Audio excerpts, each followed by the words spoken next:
Hi there, everybody, and welcome to Roll with Advantage. My name is Joe, and boy, it is great to be back. It has been a long while since we played the Explorers of Efera due to life things that have gotten in the way, but I am very, very, very excited to finally be back.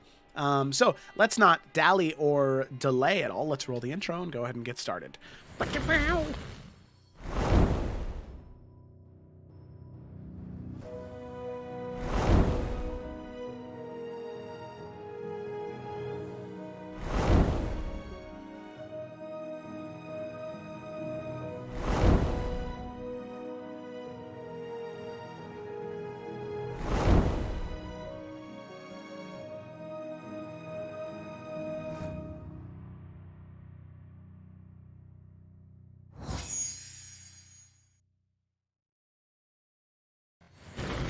And we are back.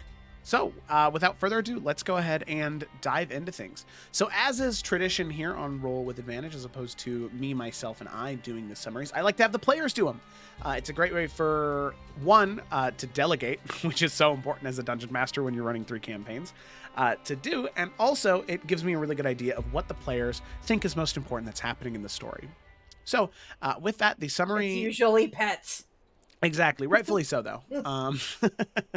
So this week's summary is done by the one, the only, Alex Silverfoot. Kayla, whenever you're ready, you can go ahead and take it away. I will say half of this is thanks to Ryan because I totally forgot to write it until about 30 minutes ago. So here we are. Hey. All right. Hey. So, Reroll. The Wardens of Efera have expanded their party as 2 new members have joined these adventurers on a similar goal of getting to the Bloody Mesa. Vlad, as he is known to the majority of the group, Varnast being the only one who knows his real name right now. Vlad is this unique showman with a very interesting connection to the spirits, and his traveling companion, Torin, the jovial dragonborn. The group has come together in the hunt for a couple different reasons of going into the Bloody Mesa. The group itself, the OG Wardens of Efera, are going after kind of what is known as the origin of this blood magic, the Bloody One's home, where Korvac first made his deal with the Dark One, Korvac being this terrible, awful thing. In the hopes to also stop another seal of the He's not 13 wrong. from being broken. So traveling into New Efera, the Wardens also right now, in this moment, we're searching for Dinan Baynir, a dark friend and a vampire who apparently has connections to Korvac and business here in Efera. They race to the location of Dinan Baynir after kind of taunting him themselves, and they were able to find 2 victims before Dinan launches a surprise attack on the group as a whole. And despite their best efforts, Dinan decided to be a little bitch and escaped into the night, realizing that he was very vastly outnumbered by the party. So the group coordinates about what their journey is going to, or where their journey takes them next, as they need to get into the Bloody Mesa. Returning to the Touch of Tranquility Inn for the night. During the evening, Vlad and Varnast have a pretty interesting conversation where Vlad reveals that he is not only from Varnast's hometown, is it Albjord? Albjord. But he's actually the Jarl of the city. And his real name is Ovid. Correct? Say yes? Yes? Okay. The 2 talk. I just want to make sure I'm pronouncing it correctly. The 2 talk, and they kind of talk about the upcoming journey, and Varnast respectfully chooses to honor his privacy and not share his real name or his real identity to the rest of the party. So right now, only Varnast knows that Vlad is actually Oyvind from this, who's a freaking Jarl of a city. Varnast also has a revelation about Astitia, and about how different people can reach that saintliness, right? Or that kind of like godhood as a primordial power is infused into them. Something that he kind of had a suspicion about, but wasn't really sure, and he was praying to Astitia for clarity. Then that following day, alongside Duncan and Grace Baines, the entire party begin their travel to the Bloody Mesa. Over this time, they start to bond and learn more about one another. Morganix even convinces Duncan to come clean about some things to Grace and all the different things that has happened recently. And also during one night, Vlad uses scrying and scries specifically on Sigrun, and apparently there is a past connection between the two of them. During this also, Vlad looks into Torin's mind for some clues about his past, but finds scenes of horror as he sees a very different and violent Torin. Very different to this, like, overly happy and joyful Torin that we all know. But this violent version of him being controlled. Vlad does not really share what he sees, but Torin can tell that it wasn't good. So the whole party out here in the Bloody Mesa, this desert-like vista, wakes up the next morning well rested, and they continue their travels deeper into the Bloody Mesa. Ta-da! Okay. Wonderful, wonderful, wonderful. Round of applause. Thanks, guys. Yeah, that was quite delectable. So, sorry, I got the donuts on my mind now. So, with that, exactly, yeah. All of you had just headed to sleep the night before, and keeping your whatever watches you may have done on the night previous, you awake in the morning, the sun just beginning to crest over these rocky outcroppings within the mesa itself.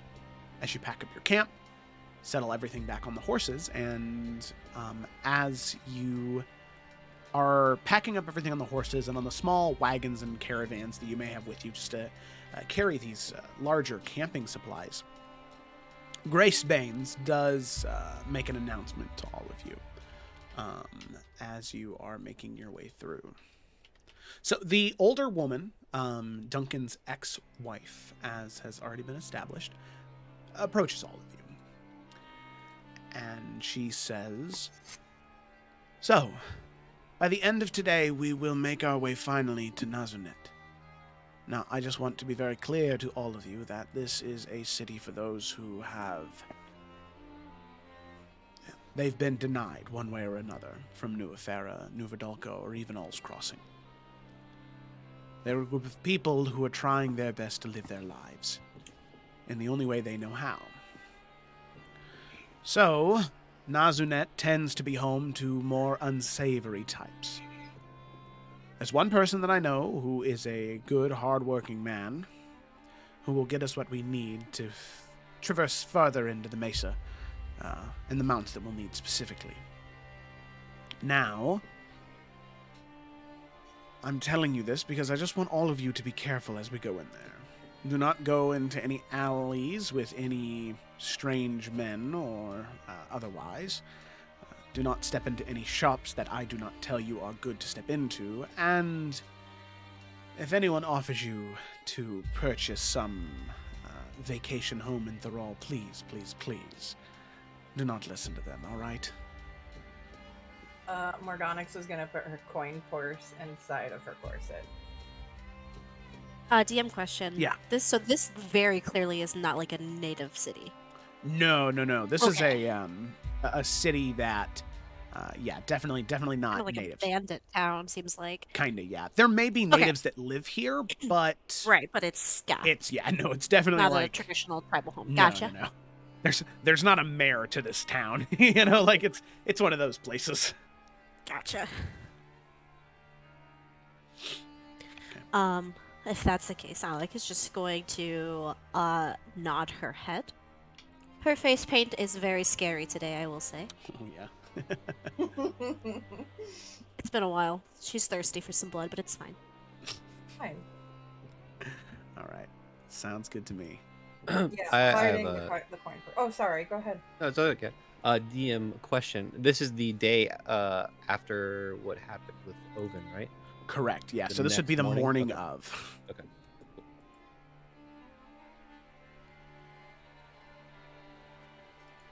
Alrighty. So with that, seeing that all of you take that into consideration, maybe moving your valuable items so they're closer to your person, not somewhere where somebody could easily sort of slip their fingers in and grab it. Pack those things away, pack up the caravans, and you begin to head on your way. So the journey to Nazunet from where you're currently at, where you stayed to camp for the night, is maybe 4.5, 5 hours. So if there are any conversations any of you wanted to have before you arrived in Nazunet, now would be a perfect time to do so. But if not, we will arrive in Nazunet.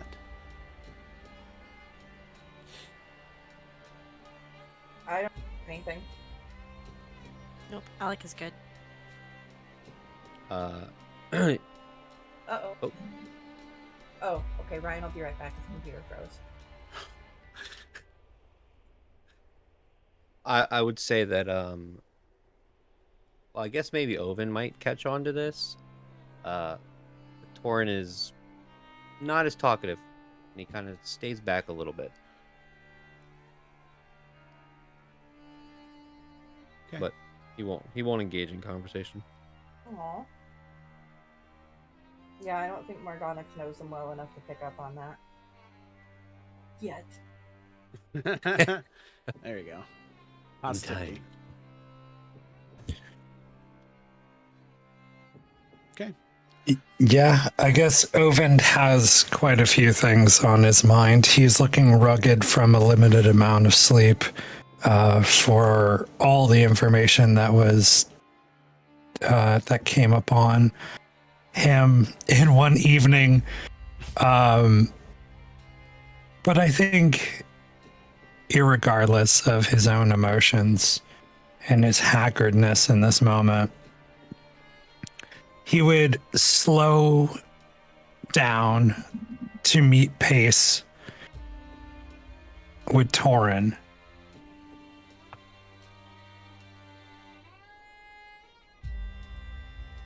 How bad do you think the whiskey is in this city?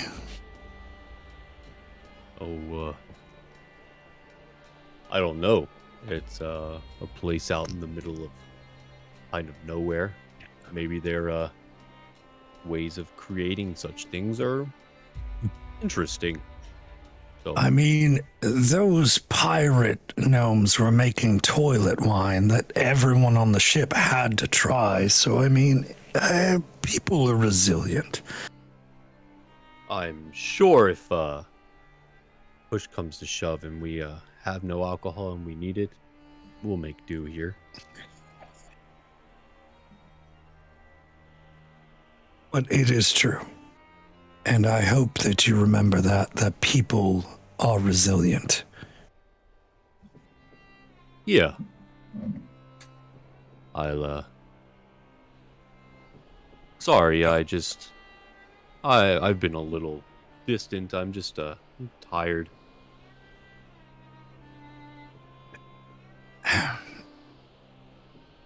In due time, I'll tell you what I saw. But the time is not right. Yeah. I don't think that this is a good time. I understand. But be resilient. I will. Oh. Wow. This place is harsh on the scales. And yeah, with that, Open will nod and ride up ahead. Okay. All right. Sounds good to me. Is it hotter here than we're used to, even in New Efera? It is a different kind of heat. So honestly, is it drier? Oh, very much so. Like you can feel, especially the closer you get to Nazunet, you can feel like the skin on your lips kind of begin to crack and that moisture in your skin just sapped a little bit. It is, and the wind, I think, is the thing that bugs all of you the most. Even Alec, somebody used to the weather of Efera, that whipping Yeah, but wind. this is not like the humid kind of Yeah. weather. This is much different than what she's And used to. The sand is another thing that's sort of picking up and sweeping around and like scratching into your face. You can see that the further you get to Nazunet, you can see Grace actually does take a small pair of visors out and sort of takes her glasses off, folds them up, tucks them into her shirt, and puts those on. You can see they have these two very narrow eye slits for her to see that are kind of like tapered off towards the front. To sort of protect from that whipping winds, takes a scarf out and kind of wraps it around her ears. prevent I'm gonna that. take like some really greasy aloe mixture out of my alchemical supplies and put it on my lips and like pass it around to anybody else who wants it. There you go. First person to invent chapstick. There we go.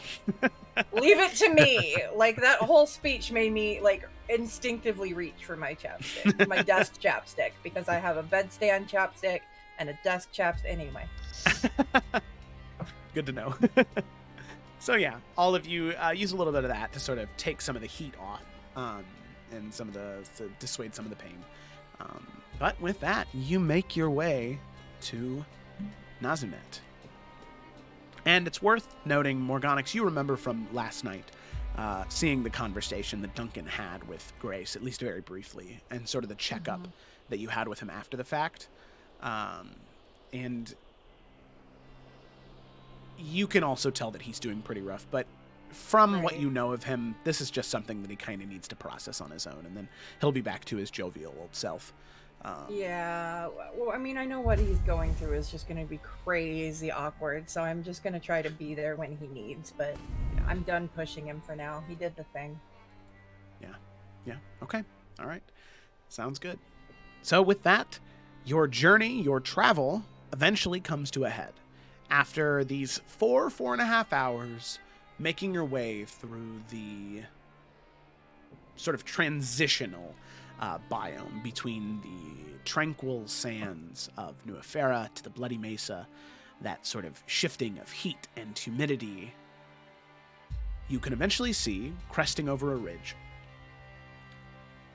is what looks to be a small town. Now, the thing that's odd about the town, and as Grace points out that this is Nazunet, you can see that there are these narrow ravines, and very shallow ravines, maybe 9 or 10 of them that are kind of overlapping one another, intersecting at different points.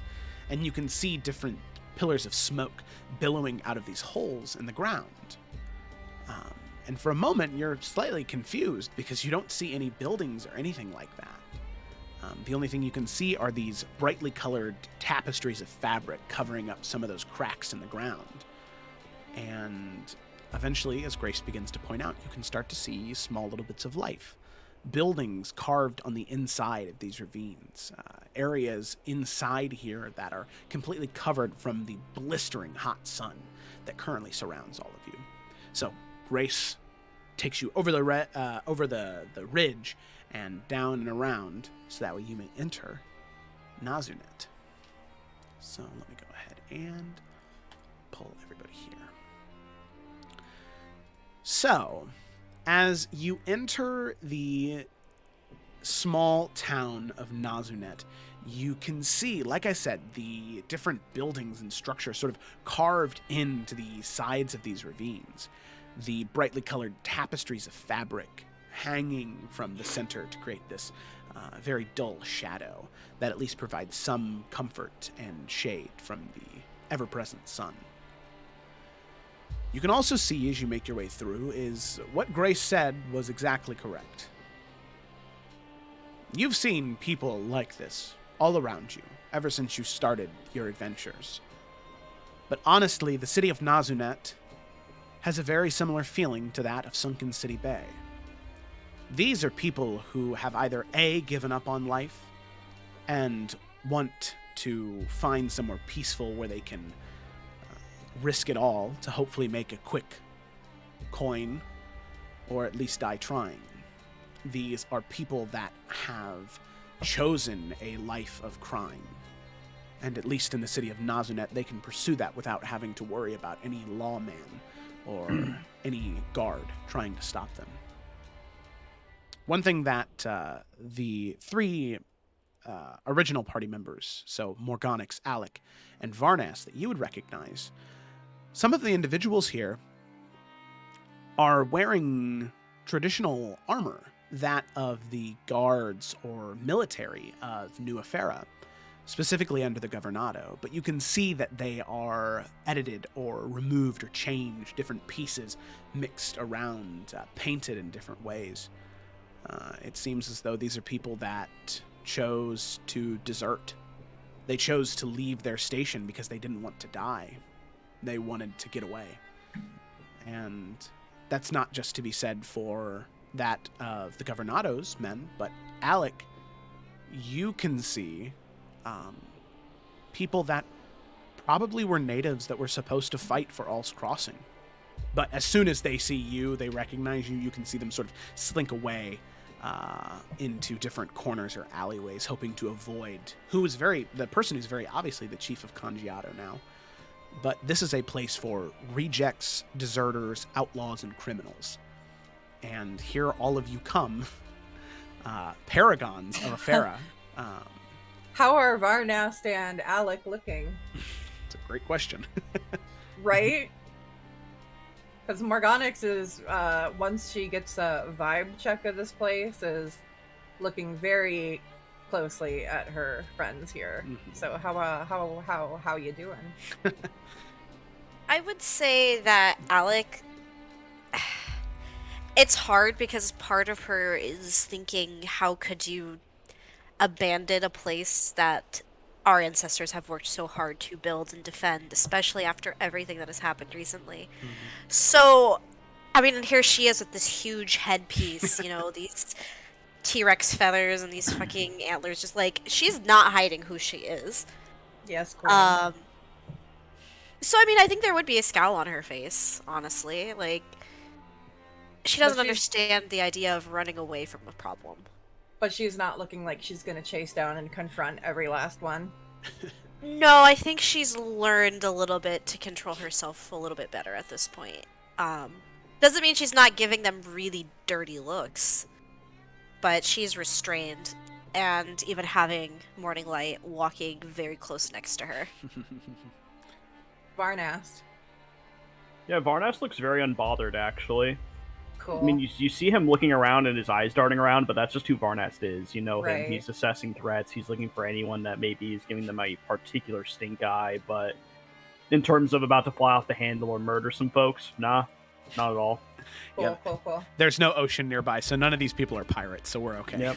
No pirates. Alrighty. How our new companions look? Do they look comfortable, or...? I think that honestly, Torin is kind of wide-eyed. He doesn't know much other than where he's been. So being to a new place and seeing like how they live and the aesthetic of everything, he's kind of like a child in a candy store. He's just looking around like, whoa, that is, how did they make it like that? Oh, that's cool. He's looking at all kinds of stuff. Real quick, Torin, I'd like you to make a perception check real quick, as we also hop to Oven and see how Oven's doing right now. Oh, no, okay. First roll. Yeah, hold on, I forgot. First roll in a month. How do you roll? Yeah, I How'd you roll? forgot. I actually forgot my character sheet. Okay, I'm rolling. Ready? All right, here we go. Okay. Look, guys, I'm going to take a picture because I rolled a natural 20. Hey! Yeah. I thought that was going the other direction. Yeah, that's what I assumed. We're back, baby! Keep you on your toes. Yeah. Oh, it's yeah. So perception, natural 20, plus 0, so 20. nice. Okay. So, real quick, as Torin is looking around, sort of drinking everything in, Oven, how are you reacting to sort of everything that's surrounding you in this current moment? Are you still distracted, or what's Oven looking like? I think the moment that they got into the town, Oven's back would relax. He would be sitting up more straight, and he would be very alert of what's going on, but he looks calm and kind of has a grin. As through his head, he's thinking, no one in this town will know who I actually am. And that's great. So this is the first time in the while that he hasn't had to worry about presenting himself so outwardly. And because all they're going to see him as is as this fortune teller. Okay. So he's, somewhat grinning, just looking around. Okay, Cool, very cool. cool. Yeah. So, Torin, as you're looking around, you can sort of clock that on Ovind. You can see the relaxation, the calmness, the alertness of Varnast, the anger and spite on Alec's face, but with the restraint. And Morganix is also probably alert, right? Oh God, yes. Yeah, yep, that's what you just said. Peak mom friend. Yep, it's like, all right, everybody stay grouped together. Hands in pockets, Alec. No. Sorry. But Torin, one of the things that you catch, especially with that, is, for one, near the tops of some of the buildings, like some of the structures of the ravines, you can see what look to be people looking down at you and sort of following your group as you make your way through. Another thing that you do clock is that every once in a while, instead of like where you would maybe find like a wooden door, in fact, any of the structures that are out here aren't made of like wood. Most are made of either the sandstone material or this super odd, this like black jet, like really, really hard material. And it is very strange indeed, because it almost looks, it's not a natural material in terms of like wood or stone.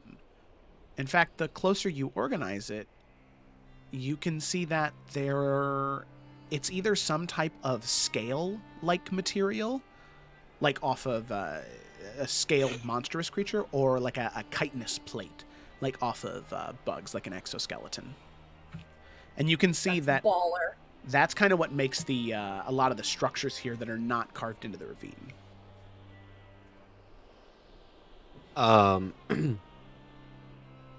Torn is just going to look around and kind of like nod his head as he's realizing that these people are obviously very resourceful. And he's going to walk slowly, not making any, not running or making any sudden movements, just slowly up to Ovind, and say, kind of whisper and go, not sure if you noticed, but there are some people that are staring at us. Could just be looking at, new people, but just to be aware. Do you want them to look at us more or less? I feel like that's Because I feel well, we are new in a town full of nothing. well, That what does is that new. mean when you say look at us more? Are you going to do something crazy? Because if that, then no. Let's. I mean, define crazy from like a scale of 1 to 10, 1 being like, minor illusion of something in my head. Well, it being to more 10 like. blowing something up. Well, obviously, we should not blow anything up. That's all. Exactly. Yeah, well, I was more thinking like, you walk into the center of the street and go, I will do my grand thing that you always do. Maybe we shouldn't do that here. We also don't know if they like or dislike magic users, so we should probably not lead with that. My first understanding of this place is that only things go here to die. Wow, Or to be forgotten. that's what you... Okay, right. So they have nothing to lose. So garnering any more of their attention is not on my plate. Did you happen to notice that the others are, well, more so Alec is looking a little angry. That is their story to tell. Right. Right. Should I tell them that people are looking at us? I think they know. Oh, okay. Are you sure? I mean, I'm assuming that Well, you they know have what the they same say about thoughts as people who me. assume. No, That what? makes it's... I don't know, do you? No, it seemed like you were going to say some kind of generic phrase. I actually, led with a I just joke or heard, something, I heard no. one person in a tavern one time say that, and then I never heard what they actually said to respond. So I was hoping you knew. No. Okay. This is great. So I'm just gonna sit back and I'm gonna go up front just in case we get attacked. I feel like an extra shield would be good. I don't think that we're going to be attacked in the middle of the street. You never know. Remember what she said. No alleyways, no stores without her. If we keep the path, they've been here before. They know what they're doing. Right. Okay. And Torn is just going to jauntily walk up to the front with the rest of everyone. Okay, alrighty. Sounds good to me. So, all of you then make your way throughout Nazunet. Horses and small wagons behind you. Grace leading the way. Till eventually you make your way to a large central building. From behind the building, not able to see what's back there, but you can hear these these very, very loud sounds. These sort of whooping and hollering noises, these screeching noises. There's some type of large animal and multiple of them back behind this building, but sadly you're not able to get a good look at them because of how large the structure is, sort of preventing you from getting in there. As you enter, or right before you enter, Grace turns around and she says, "Now, I'm going to be very honest with all of you. The last time I came here, the man who runs this store, well, him and I exactly don't get off on the right foot. So, and for that matter, Duncan, I believe you know who I'm speaking of." And you can see Duncan kind of look up and nod very solemnly and say, "Yes, I know exactly who you're speaking of. Probably best if neither one of us go in." Exactly. Perhaps I should lead with my feet instead. Ah, that is very fine to me. Duncan and Let me I will... lead with... Oh, sorry. Okay. Duncan and I will stay out here. All you need to do is go in. No money is exchanged. All you need to do is explain how you would like to trade our horses in for special Mesa lizards. That way we can traverse safely and more quietly than with our horses. I'll go in with you, Alec. Okay. Then we shall get these lizards. Easy. Easy enough. Very good. Best of luck to you. Yeah, Alec is just gonna confidently go inside. Okay. Morganix is gonna be there for damage control if something goes wrong, but It'll be fine. she's amused. She's totally letting this happen. Okay. So as you make your way in, you can see that this is some type of tavern. Very, very, very low-key. Not a whole lot of patrons in here right now, and most of the people who are in here seem to be the type of person where they don't really leave a bar stool or a table in a tavern. You can see the small shot glasses filled with a clear liquid, sort of littering the entire place, dimly lit, wind sort of snapping away at the shutters, clicking and clattering them. As you can see a man standing behind the bar, a lizard folk. Deep black scales and a very, very long neck, and you can see these like draping skin down from his jaw all the way down to his shoulders, and even extending a little bit past that. Yeah. Sounds neat. And as you two enter, you can see the lizard folk. His head kind of cocks a little, and you can see, especially at the sight of your headpiece, Alec, you can see that this lizard folk, the sort of frills around his neck begin to sort of flare just a little bit, wanting to try and match the extravagance and size of your headpiece. But you can see he kind of grabs them and sort of pets them a little bit and pulls them back down. And he speaks to both of you as you enter. "Hello and welcome to my humble tavern. I am Tao." And this right here is Tao. Oh, I love him. He's so cute. Ooh. Okay. Sorry. Yeah, same. um, Alec is going to kind of step forward, putting her fist to her chest and giving him a very respectful bow. Dao, my name is Alec Silverfoot of Logan Silverfoot. I am the chief of Congiato and the warden of Efera. And my friend here is Morganix. We'll smile and give a little nod of my head. We are wanting to sell you our horses in exchange for a different mount. Lizards, I believe they are. You can see this long, thin tongue sort of slink out in between his teeth and kind of flare a little bit and retract back into his mouth as he says, "Ah, yes. Mounted lizards, you plan to go deeper into the Mesa then?" We do. A Silverfoot. The Silverfoot wishes to travel deeper into the Mesa. Yes. Are you familiar with my family then? Who isn't familiar, especially after the revolution? Alex Silverfoot, Morganix Amela, Varnast Talmaru, Cyrus Caserio. Many come through, speaking of great deeds. It is an honor Good. to have such esteemed names in my humble tavern.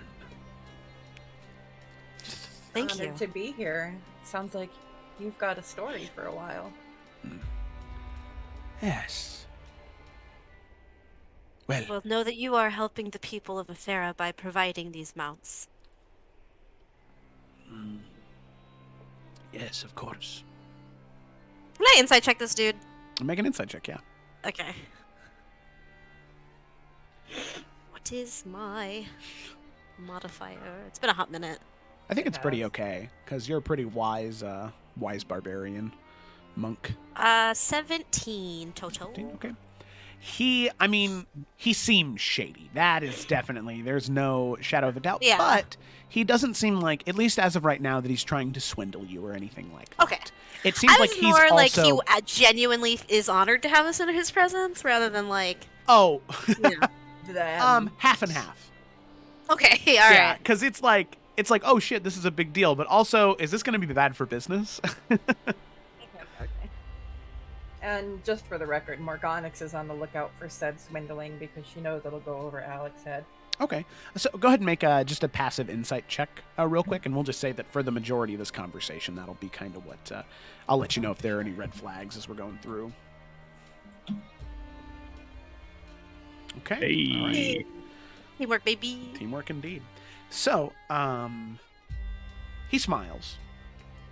And you can see the frills around his neck begin to rise slightly as you can see that he thinks that he has a good idea as he smiles and says, "Well, I would be more than happy to provide you with the mounts you need.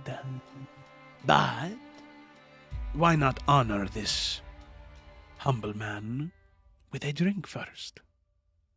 As you can see, he sets out 2 little shot glasses and pulls out a glass bottle that seems to have some type of clear liquid in it as he pops the cork out of the top of it and sets it down. And he takes a 3rd shot glass out and pours himself one, and then pours 2 more, sets it on the table, and puts the cork back on the glass container. To Efera. Alec will pick up the glass and kind of look at Morganix. Yeah, Morganix's librarian ass who doesn't drink or swear. She's super excited about this. Not. But she'll pick it up. Can Alec, like, as she brings it up to her mouth, does it smell funny? Define funny. Paint thinner. Is it just I mean, paint I don't thinner? want this dude to, like, poison us, you know what I mean? It is, it has a very intense smell to it. In terms of if it's poison or not, I mean, We need Cyrus. Yeah. You're not exactly sure. You would need to take time to like experiment with it to see if it was poisonous, or you can just drink it and kind of risk it. He's drinking the same out of the same thing, right? Yeah, he is. Yep. You can see he'll even sort of gesture it, and you can wait for him to drink it as well. That's the only reason I'm doing this is because he is drinking it too. Yeah. As soon as Alex sees that, she will shoot it back as well. Okay. All right. So he throws it back, and you can see immediately as soon as it hits his tongue, those frills go wide and shoot right up. As I need the two of you to make Constitution saving throws. Even with this, Morganix is taking it like a bitch, okay? This is her first shot on her 21st birthday. What is my thing on a save? Because there's definitely a pain sensation, a rancid taste. Yeah. 18, baby. Oh, nice. Okay. 6, baby! Oh, no! So, Alec, just barely do you make the saving throw for this, this terrible, terrible, terrible tequila as you throw it back. Tequila? And yeah. No chaser? No. Just straight. And so, Alec, you can feel it begin to burn your throat, and there is this weird aftertaste that is almost like, it's almost like burnt wood to a degree, but there's something weird on the back end of it, more so. And then Morganix, immediately you throw it back and just vomit it right back up. Alec will pat her on the back. It is not for everyone. Could I buy a bottle for Cyrus? I only have the one bottle, so sadly no. It's the good stuff. You all have heard of Scorpion Tequila, right? No, but I don't think I will have any more. Thank you, though. Oh, well, if that was a little too much for you and you'd like something easier, Scorpion Tequila would be the good choice, but you see this, one of the things used to ferment it is the scales of a great worm. Very rare to the Bloody Mesa. Chemically speaking, do I know anything about that?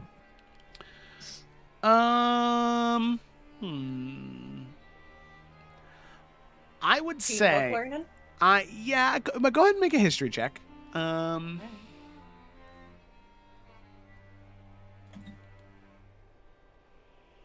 Nope, I know shit. That's a natural one. Yeah, it's just hard because a lot of your studies led you to more like mystical and fantastical creatures in the astral plane. Nice. But nothing so much in the Bloody Mesa, as Efera was still pretty new to you when you were arriving. And you never thought you'd go to the Bloody Mesa, so why read anything about what's going on there? Sure. So, I mean, you're familiar with the concept of a giant worm. These giant, monstrous creatures that are the size of cities that traverse underneath the sand in the desert. Let's be real, Morganix feels like she just tried to take a drink of the hardest liquor in her life with a glass coated in Oragel, so she is not at her best right now. Alex is like slightly intrigued, and her eyes get a little bit bigger, and she says, "Did you kill it?" Did I kill it? No. No one I've ever known has killed one of them. But when I was a younger man, I traversed into the mesa every once in a while. I found one, climbed on its back, and using this dagger, as he pulls out from his sash, this gnarled, almost like tooth-like dagger, sort of sets it and points at it on the bar top. I use this dagger to cut off a scale. Alec is like smirking. With that, I guess everyone is capable of great feats. Well, do not underestimate it because of its size. This dagger has saved me on many occasions. And he tucks it back into the sash. So, you wish to have the lizards then? Yes. Well, we would. I presume you know the trade then. Your horses for the lizards. Correct. They are just outside. Very good. And you know what happens if you do not return the lizards, correct? I do not, but we plan on returning them. There's no reason why we wouldn't. Good. I assume it's unpleasant. And he smiles as you cough. Very much so. Needless to say, in order to bring them to the point of maturity where they are at, simply paying a fee is not good enough. But you are sure you will return them, so that is fine with me. Well, if where we're heading is so dangerous, what happens if, by no fault of our own, these mounts were to die? Be accountable for them. They're under our responsibility. They are hardy creatures, so hopefully that will not happen.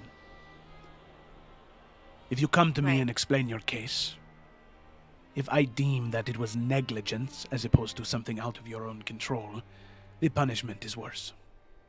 It is up to me in that moment. If it is negligence, well, you took something from me, so I get to take something from you. And if you don't want me to take something from you, then sadly I just have to take it by force. We And- do not plan on disrespecting you, sir. I can promise you that. These animals will be well taken care of. Good. That is what I like to hear. Now, before you go, one thing that must happen is the lizards must have dominance established. Which I think, as he looks to you, Alec, is something you may be especially good at. If the lizards are to respect you and your companions, there needs to be one who they respect as the leader of them. Alright, this is something I can do. Very well. Follow me. Alec will do so. All right. So with that, Alec, you begin to follow, Morgonix as well, begin to follow Dow back around the bar top and back past the back of this tavern. Eventually making your way out, you can see a large stone wall surrounding the back of this tavern. And you can see inside there are what look to be 10 different lizards. These are massive creatures. From the very back of their tail to the tip of their nose, probably 12 to 18 feet long. You can see that they have these very muscular hind legs and these front paws. All of them very, very, very aggressive. And you can see that they're all just sort of yelling at each other, making these large, these loud, sharp, screeching noises at one another. As you see, these bad boys. Oh, look at him! Oh. I will call yeah. him Professor Cuddles. Love him. So with that, Dow gestures down to them, and he says, all you must do is establish your dominance, and they will respect you. Alec will just nod at him, and with all the confidence in the world, she's just gonna walk right into the middle of wherever they're at. Okay, all right. Yeah, so sort of your back, you just kind of drop down off the ledge and begin to walk amongst them. And just having that confidence, you can see that they all sort of turn and they begin to sort of hiss, and then they just kind of stop as all like 10 of them are just kind of watching you, and they kind of surround you in this circle, leaving She's just like distance. unafraid, and even Doglin, she'll whistle and have him walk by her side. Okay. But she's low-key just gonna kind of like put a fist to her chest and just allow them to get her scent and just kind of stand there. Okay. You can see 3 of them approach you, getting very close, and one approaches you even closer. And you can see the one that approaches you is the largest of the 10. probably the sort of dominant lizard of this group, approaches you and begins to circle around you. You can hear this heavy breathing, this guttural noise, this...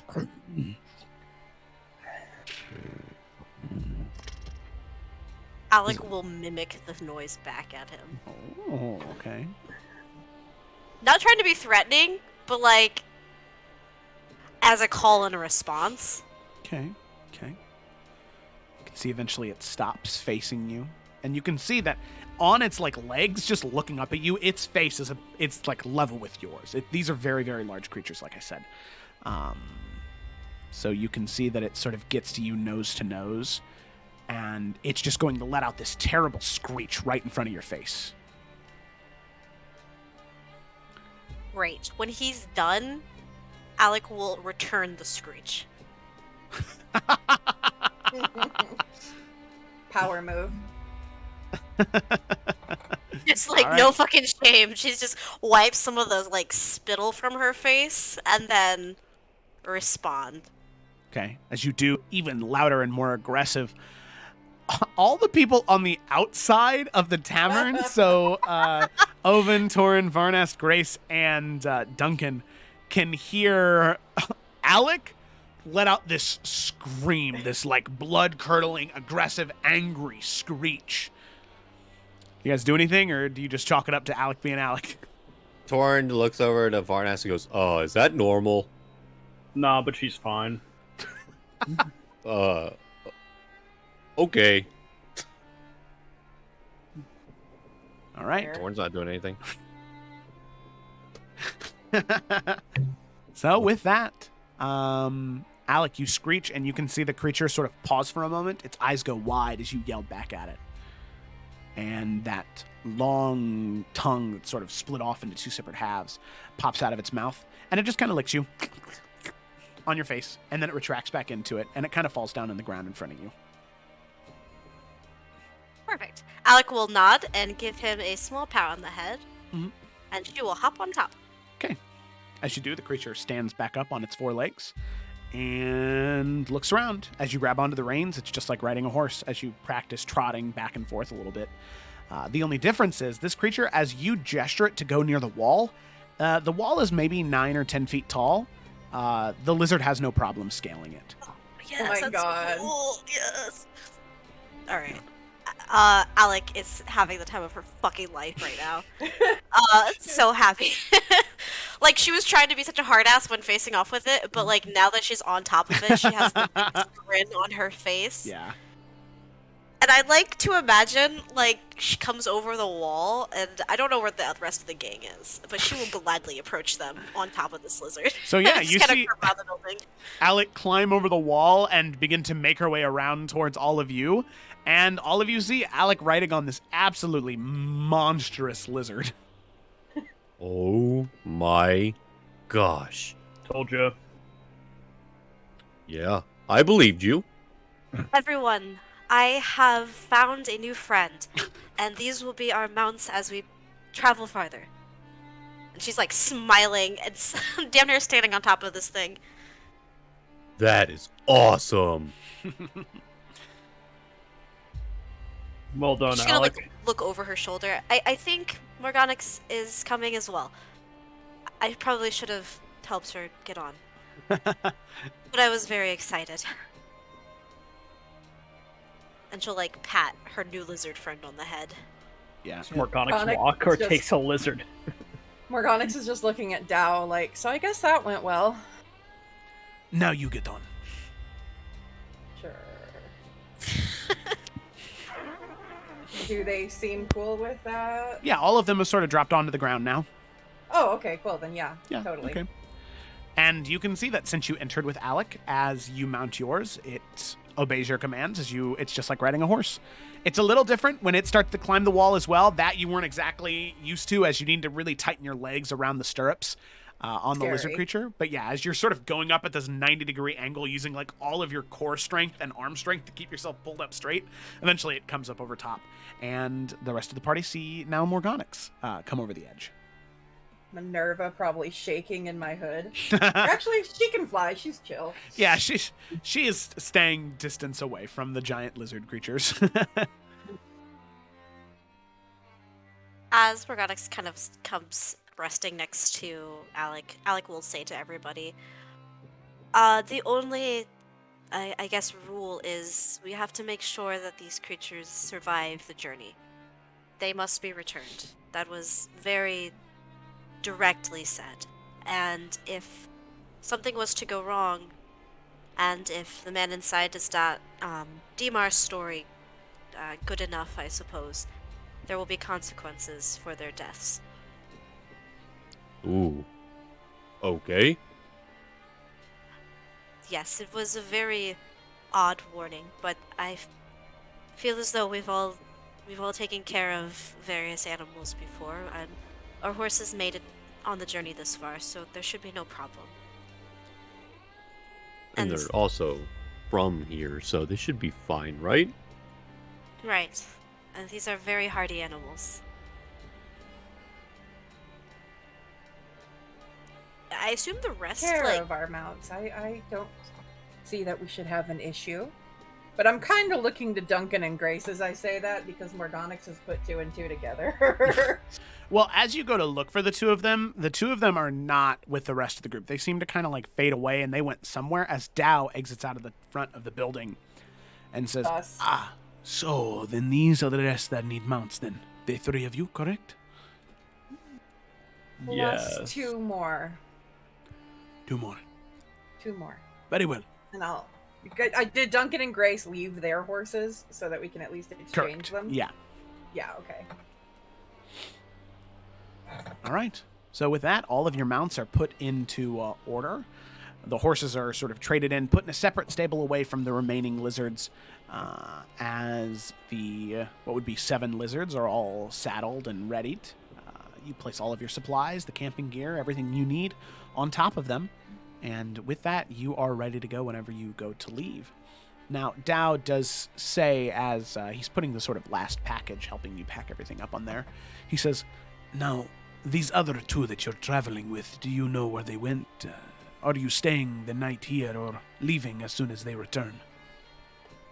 I believe we will be leaving immediately. I think they just went to see about a bit more water for the journey. Yes, very wise. Now, I do have a very important question, and I hope that you take it in the spirit that it is meant. Where do you plan to travel to in the Bloody Mesa?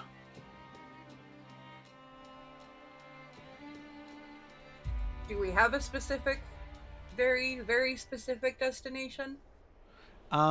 You know that you're heading towards the bloody one, the Bloody One's homes, which is towards the north of the Bloody Mesa. We're heading north.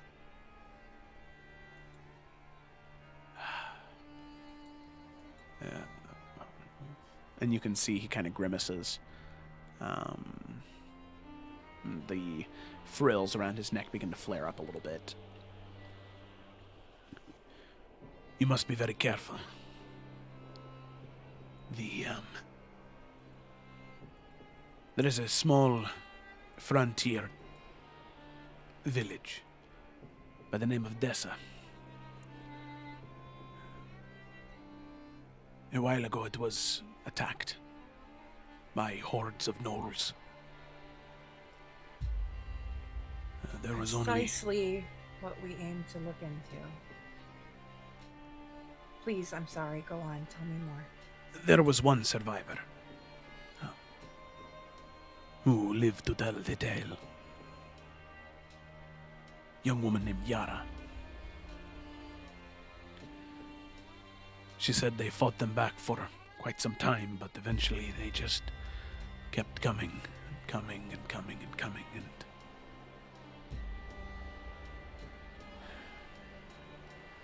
What happened to this Yara? she is still here. She has been staying in this tavern.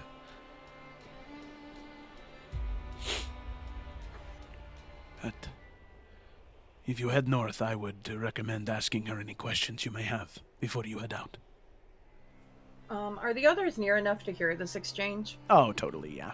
Okay, cool. Then I'm kind of exchanging looks with them all.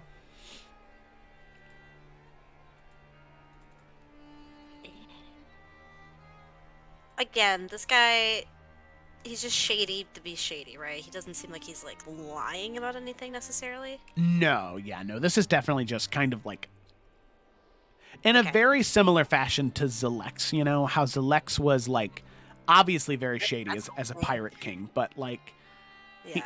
he seems to be at least honest in this moment. Okay. Well, Go ahead, sorry.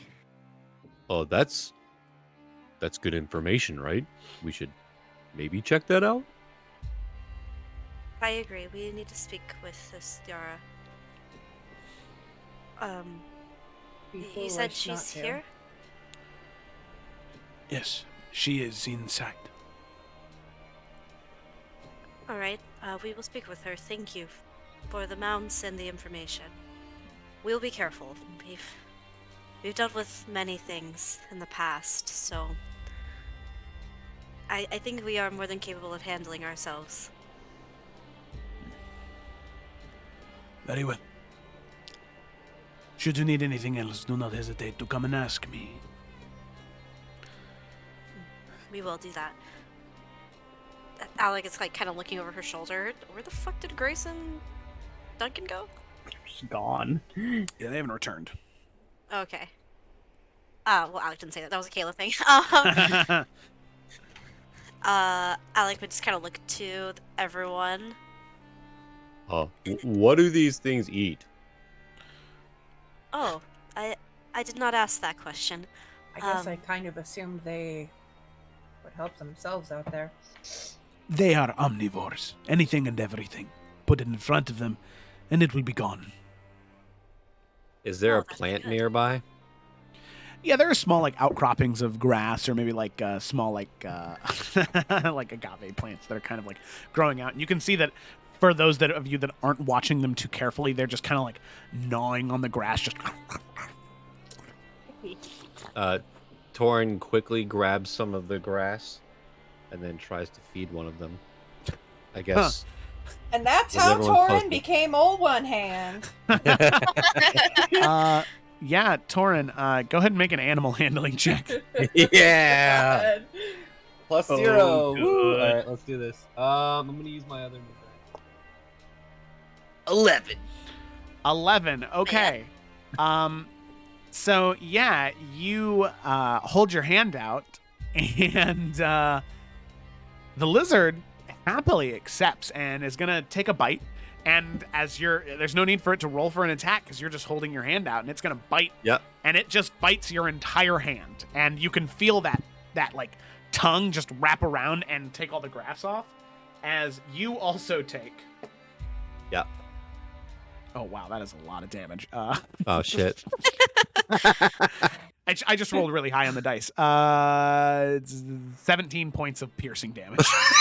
Oh my gosh. Holy Wow. shit.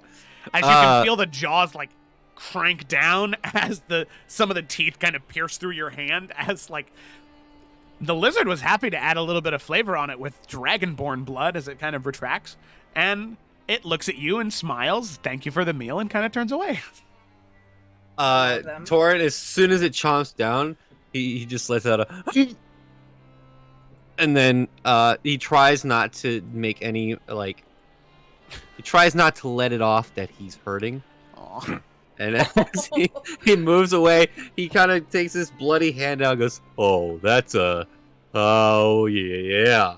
I And just- assume Varnast saw this whole thing. Oh yeah. So Varnast just walks over, looks at your bleeding hand, looks up at you. Did we learn something today? Yeah, they bite real hard. Yeah, I can see that. And he'll cast a level 2 Cure Wounds on your hand. Aw. How much do I heal? You heal 15 points of damage. Oh, look at that. Lucky. Thank you, Varnast. And then he'll Yeah, also just pull out a rag and wrap it up just so you're not bleeding all over your farm or the rains or anything. Thank you. I will know now to set the food on the ground. That's the spirit. I bet they're good catchers. Oh. You see a Torin kind of like looks at something on the ground to grab and throw, and then looks back and just nods his head or shakes his head no. He shouldn't. Progress. Well, we should speak to this Yara, but someone should also stay out here to keep an eye on all of these. I can stay. I I know you guys will fill me in. I'm not a good talker, so I can also stay outside. Very well. If you're sure. Let's go Oh see if we no, can I'm find this really woman. bad in conversation. Hey, don't lose the other hand. Alrighty. So with that, Alec, Ovend, and Varnast head inside, along with Dow, and Dow directs you to where to find Yara, where he points up a set of stairs, and he tells you, the first room on the right. If you knock, she should be there still. Thank you. He nods. And as he heads back inside, Morgonix and Torin, you can see Grace and Duncan emerge from an alleyway as they're just really trying to avoid seeing Dow at all. Okay. But they are okay, as they make it very clear to you. Okay. Their mounts totally died last time they were here. For sure. Horribly. Damn. I don't know what you mean. All right. So, with that, the three of you head up the stairs, and I guess it's up to whoever would like to be the one to knock on the door. Varnast, we'll just give it a Oh. quick 2 knocks. Oh, Nope. Go for it. aren't you outside? No, Torin stayed after all. Oh, I thought you were both staying. Okay, never mind. I mean, he probably should have a babysitter, but I don't know him that well yet. Alec will stay outside. She's comfortable with these things. Okay, yeah, it's Alright. the new alpha of the pack. Got it. All right. Yeah. Okay. So yeah, just 3 quick hard knocks. A few moments pass. You can hear some things shuffling around on the inside. As before the door opens, you can hear a voice from behind. Who's there? Varnast Halmaru. Samela?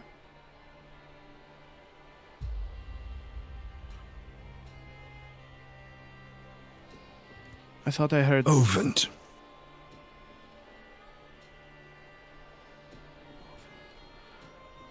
What is your purpose? They don't here? know who I am.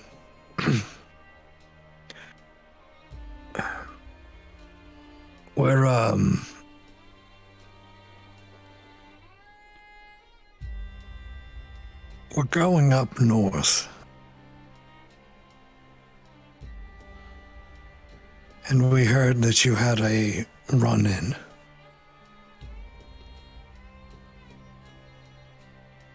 At that point, you can hear several locks sort of undo from behind the door as the door slowly creaks open.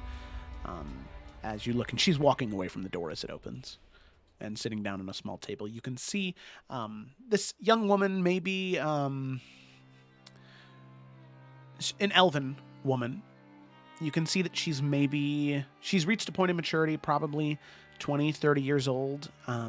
But in terms of, since she's an elf, if she's 20 or 30 years old, or if she's like 80, you're not exactly sure. She's in that range with that look of maturity to her. And you can see that her skin tone is this sort of deep brown with these red undertones, shoulder length black hair, wearing very loose and flowy clothing that seems very disheveled, and even there are some small blood stains on them. It seems as though for however long she's been in Nazunet, she hasn't changed from when she originally arrived here all that time ago. So this is Yara. Oh, sick. Is that a tattoo or a sleeve? Or like a... No, it's a tattoo Oh, badass. covering the entire one arm.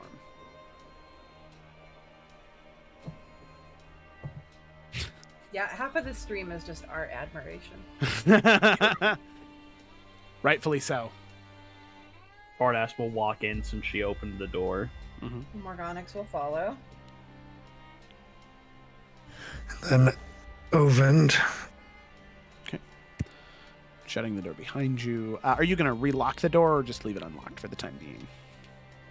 I'll lock it. Okay. I have a quick question. Yeah, of course. Who's outside with Torin? Alec. Alec. Oh, okay. I thought Morgonix was out there. That's why I was kind of thrown off when Morgonix. Yeah, we had a whole conversation about it. Yeah, Oh, yeah. I went to the restroom. I No, went to the restroom. Alec is out there. Okay, I was like, is Torin outside by himself? It's like that He's does seem got like a babysitter, but barely. yeah, that does seem like a All right, bad idea sorry. to leave Torin alone Hey. with 8. Hey. Alec is no people, damn it. Now they have a taste for his blood. Yeah, that's You the come rope back out, he's sensing. fighting all 8 of them by himself. Guys, Thorin, you just- smell like a snack. Literally just like Chris Help! Pratt from like Jurassic World. Alright, sorry. No, it's okay. Anyway, Alrighty. So the 3 of you enter, shutting and locking the door behind you, and you can see her taking her one arm, sort of grabbing onto her sort of bicep and forearm of the tattooed arm, and says, "To what purpose do you wish to head north? It is very dangerous." we're here to kill Korvok. What he said. We want to end the threat. We want what happened to you and your people to never happen again.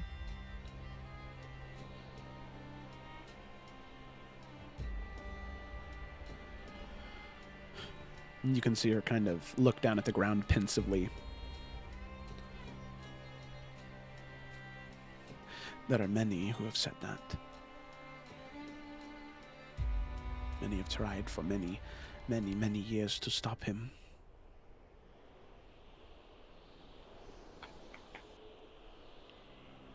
Then we're in good company. We mean to try. We will try, regardless. But it would be foolish not to speak with you first and see if you had any insights you could offer us. As much as I hate to ask you to go through any of it again, and I am sorry for what you went through.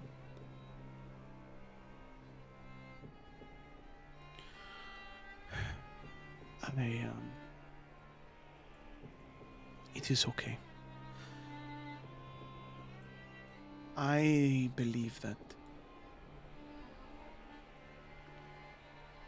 any chance to kill him, to remove him from this place is worth it. And you see her kind of shake her head and look up at all of you. Is it just the 3 of you, or are there more? Or more. They're outside with their mounts.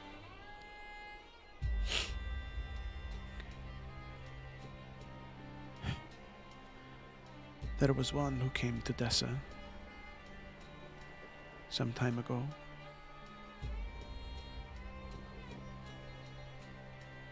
She thought that she could do it by herself.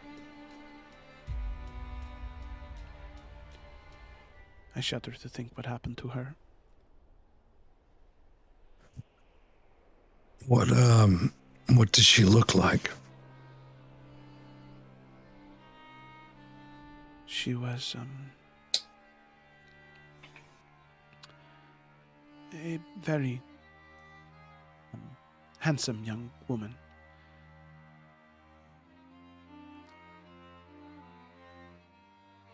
Very rarely have I ever seen some like her. Her skin was more fair, and she had hair like sand, a pale yellow. She wore her face painted.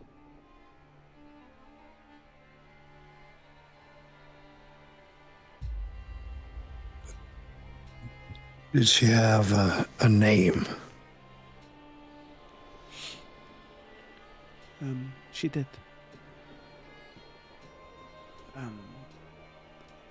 And you see her kind of close her eyes and nod and say, "It was air."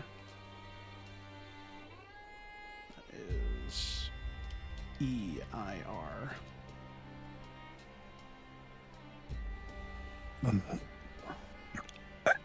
I'm sorry. What name did you just say?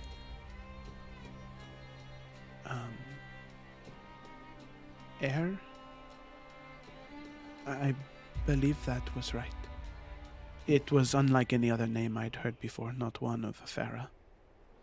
Does it look like who Morgonix knows as Vlad has some sort of recognition? Does his expression change at all? Oh yeah, it's very obvious. Oh. I'm not even gonna joke. There is a very big ping of surprise on his face. You know this woman? I do.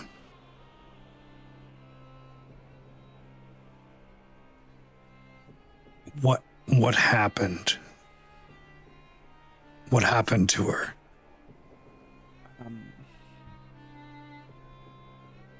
She was in Mesa, one of the first nights the Knolls attacked. She helped us. She was a frightening warrior.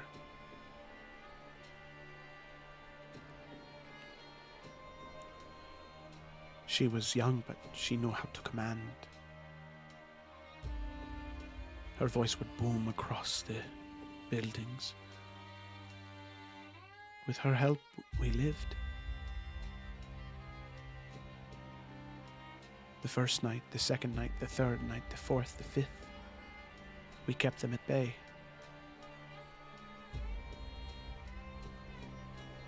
The sixth night is when he came.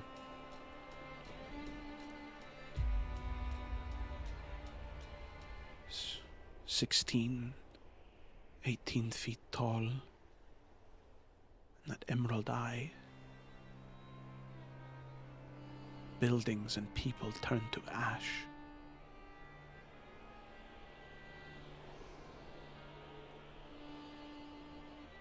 We held them back, and he retreated.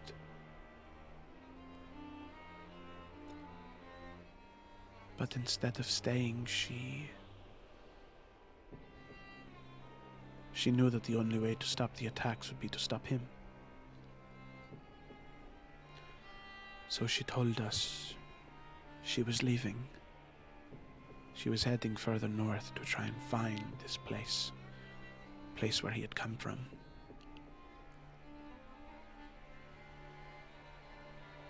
She was so confident she could do it. How long ago?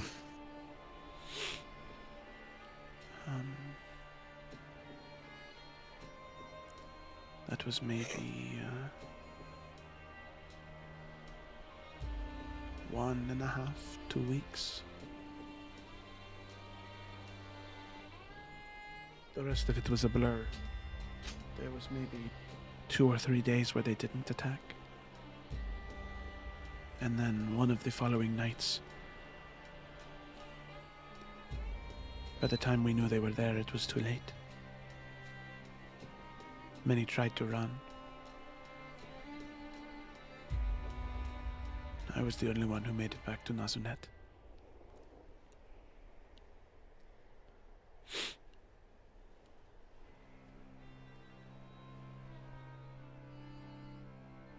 What direction were they attacking from?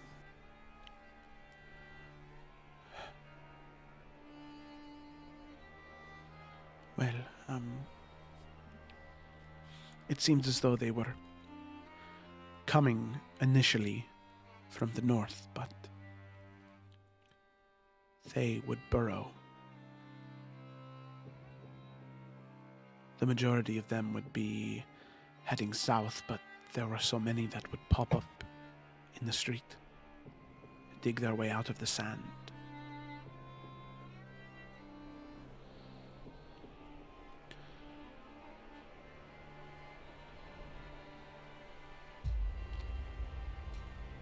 Felt like nowhere was safe.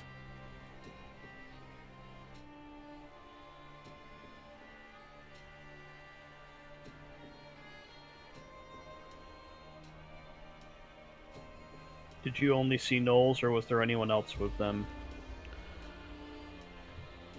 It was just Knowles. Some of them were different, though. They had hunger, unlike the others. Some Knowles would feast after the battle was over. They would eat. There were others that would do so as they were fighting. It seemed as though they would sap the life out of their victims with a bite. Those ones were more rare, but they still happened. I saw them. Does this sound like what Dinin was capable of creating when we fought him? Correct, yeah. Almost exactly. Alright.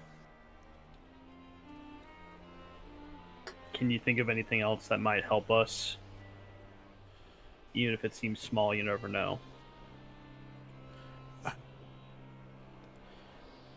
Yes, I think that this may be of some aid. I plan not to go back. I love my home, but it seems as though my home has no great love for me. So this may help, as she reaches down towards her side into a small satchel on her belt and pulls out a small piece of parchment and sort of unrolls it and sets it on the table. And you can see some very rough sketches here. That seems to be some type of map. She says, "Here is Desa, here you are here in Nazunet. There are areas in which you should avoid when going through the Mesa." And she points out several areas where the roving gnolls are more aggressive, there are more of them, and then in other areas where they seem to be rather peaceful. And she points to one area near the top of this map and says, "If you are looking to find a way to defeat Korvac, it would be here." As she taps her finger near a small marking that looks to be a skull near a small cave inlet. This is the Bloody One's home.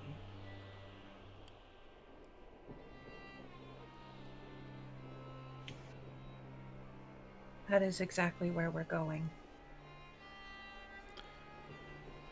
Varnast points to the parchment. May we take that? You may. I have no need of it anymore. As soon as I am more calm, I plan to head to New Efera and sail to more peaceful sands. She rolls it back up and hands it out to one of the three of you to take. I'll let Varnast take it. Okay. Is there anything you need? Anything we can do to help you? She thinks for a moment, and you can see her reach towards her neck.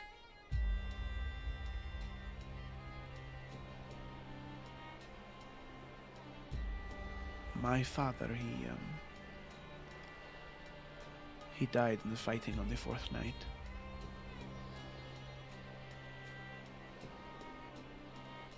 He kept my mother's wedding rings. A necklace around his neck.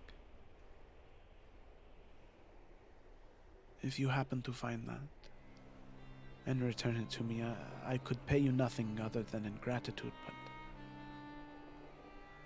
I wouldn't ask for any payment. thank you.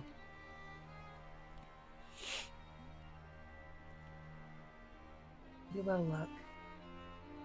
if possible. Of course.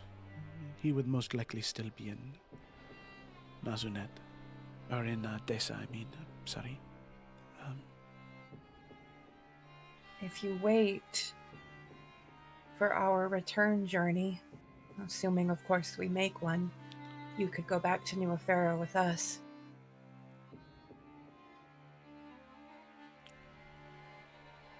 She nods and says, I will wait as long as I can. As long as thou allows me to wait, I will. You need coin? And you can see that she sort of reaches towards a small pouch off to her side, and while she's not, stacked or anything like that, she has a modest amount at her side. You're not sure if it's gold or copper or silver, but she looks back to you and says, no, I should be fine to wait, to pay for what is needed, and I should have enough to get a ship or charter on a ship to somewhere else. Honestly, the rings are all I care about. I understand.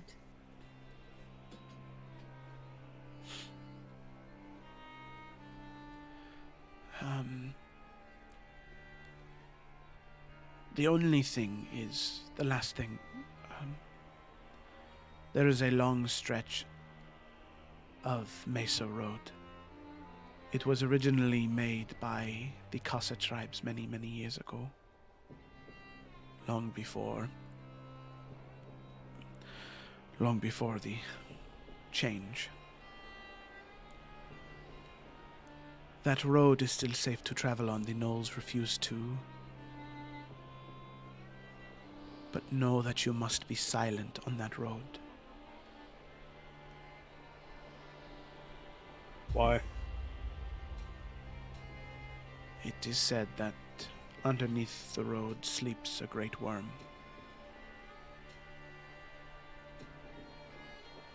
And should one noise be made, one tone, it could awake it and swallow the road whole. But if you wish to get to the Bloody One's home quickly, that is the fastest way to go. Any other way will double, if not triple, the time it takes. Safely, at least.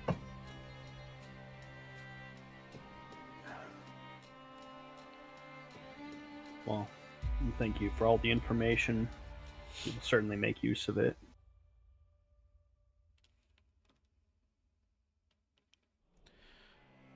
If it means the end of Korvac, then I am happy to cooperate. We should get going. Yes, thank you for your time. She nods. With that, if there's nothing else, she'll walk you out of the room. All right. Nope. Oven will hold up a second. Okay.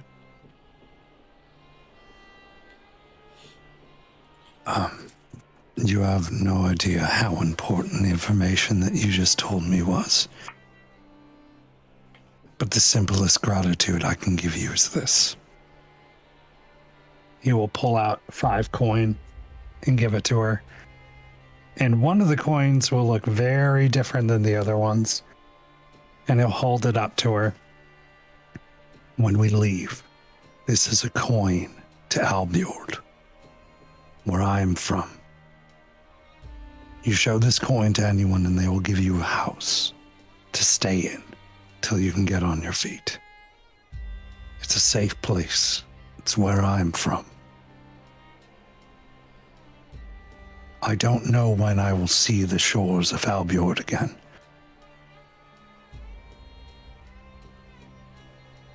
But I hope you do. And when you do, you'll be safe.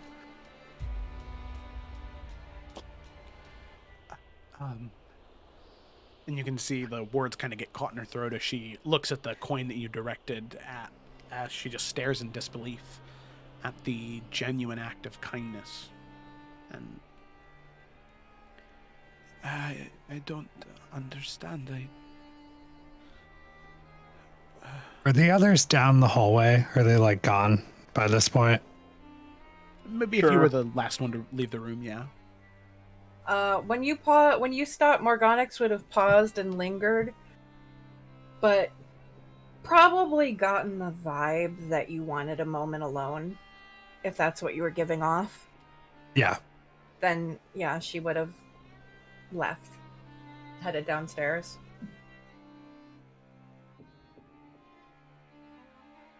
To hear the stories you told brought a great fire of pride within me. And a glimmer of hope. I hope my daughter is okay.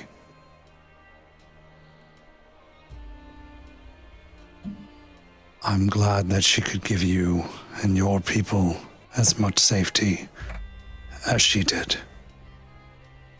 And I will repay that by entrusting my people to give you the same.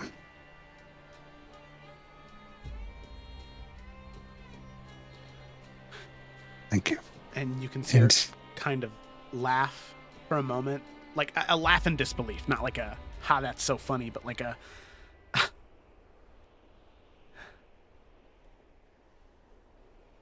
You are him. Ooh. I'll turn back and look at her. I don't know why I didn't think of it before.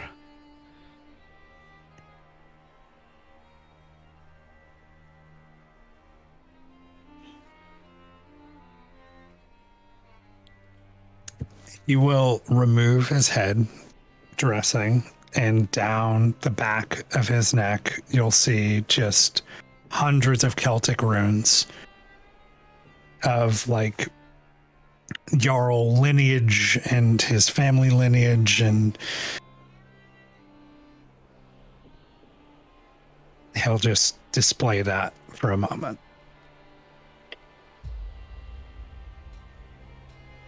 She didn't speak much of her home. But she spoke of you.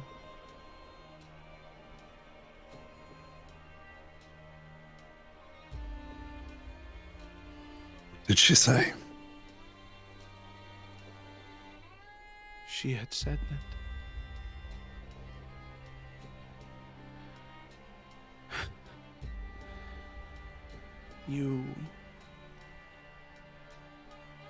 She knew that you would come.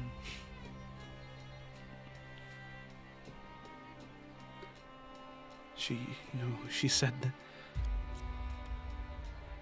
there is a man built like a mountain who will come after me.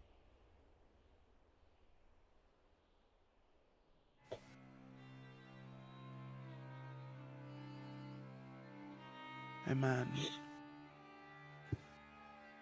who I love dearly, but... And she kind of looks at you in this sort of look of sadness. A man who I wish would just let me do this on my own.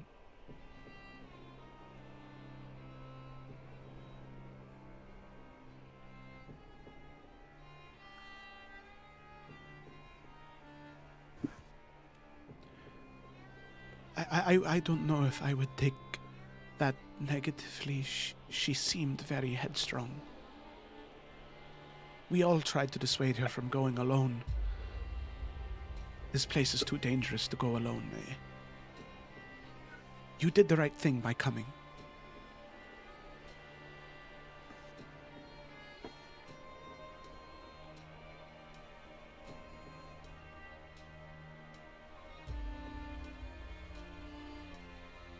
I'll see you when we return. Thank you again. She kind of clutch the coins tightly in her hand and nod as you walk away.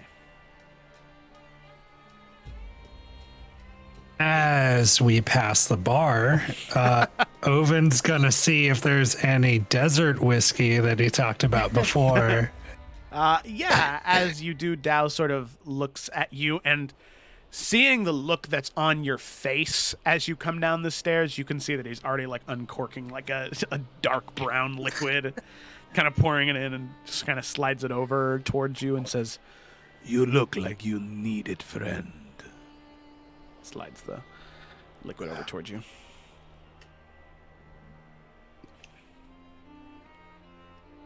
That's the least of it. I need 2 bottles to take with us.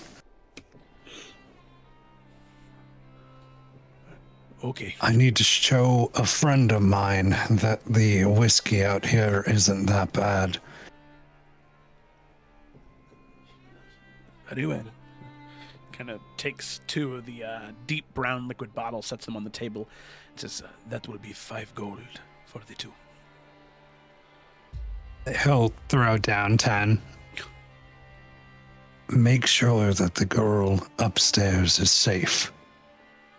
And I'll have more where this came from. I will spare my own 2 eyes as often as I can. She will be safe." Thank you. He'll down the drink, take the bottles, and walk out. It is not the worst you've ever had, but it is not good by any. Oh. Yeah, it is. I'll say it's an acquired taste, where like, if you were sad enough, it would taste good. That type of. So actually, it's open right now. It probably tastes pretty okay. It's great. Yeah. But you can tell in a place like this, the tequila probably would have tasted better. I mean, obviously, it's still that, but Yeah. it's okay. It's spicy, that's for sure. It's more like Fireball, where it's like got that really like sort of burning sensation. Gross. Yeah. Yeah. But yeah, so you take the 2 bottles, and you follow everybody out. And with that, is there anything else in Nazunet that all of you would like to attend to? Any conversations before you head on the road to Desa? I would update Alec and Torin on what we heard. And Grace and Duncan if they've come out of hiding yet, but that's it. We can off-screen that. It would just be a quick recounting of everything you just said. Yeah. And I'll toss one of the bottles at Torin. Oh, what's this? Desert whiskey I told you about. Oh. He's gonna open. Tried to buy a bottle of tequila for Cyrus, and he wouldn't sell me one. He said they didn't have any. Does anyone have a cup? Drink it out of the bottle, it's yours. And he'll just kick himself up and just jump on one of these lizards, I guess. Torn is Ride going the to look lizard! Torn's gonna look at his lizard and just go, "Good boy," and he's gonna take a drink. Don't give any of that to the lizard. I won't. He winks at the lizard. Do I need to roll anything for drinking? The drink? No. This drink, no. It was the one that Morganix and Alec tried earlier was extra potent. What time of day is it, Joe? At about this point, it's probably noon when you arrive. So it is like as you guys are leaving. Well, after all that, it's probably closer to 2 p.m. now. Okay. But yeah, as you guys are leaving Nazunet, it is like the hottest that the day will get. Yeah, I think Alec would kind of like using that Displacer Beast cloak, wrap it around her face a little bit. She doesn't wear a lot as it is, but the wind is like starting to really bother her. Oh yeah. Okay. But Yeah, I think we're good to go. Okay, yeah. All of you adjust your clothing accordingly, just so you're a little bit more suited for this weather, and you begin to head towards Desa. And with that, that is where we're going to go ahead and take a break. Yay! Yeah. Woo! Yes. Alrighty, thank you so much for watching, everybody. We'll go ahead and go to a break, and we'll be right back.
Hello, everybody, and welcome back to Roll with Advantage. I'm Joe. Let's go ahead and dive back into the game. So, picking up where we left off, our group of adventurers had just departed from Nazunet, heading towards Desa.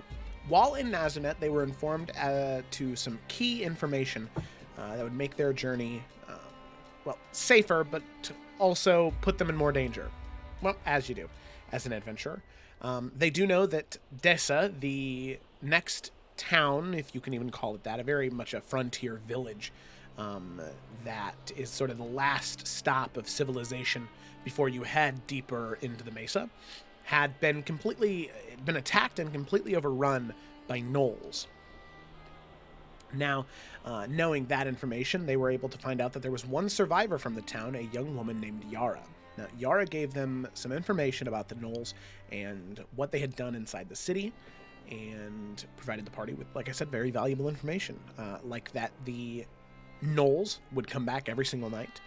There were always many of them, and it seems as though they would mostly attack from the north, but they could also burrow underneath the sand, making their attack pattern chaotic and hard to predict.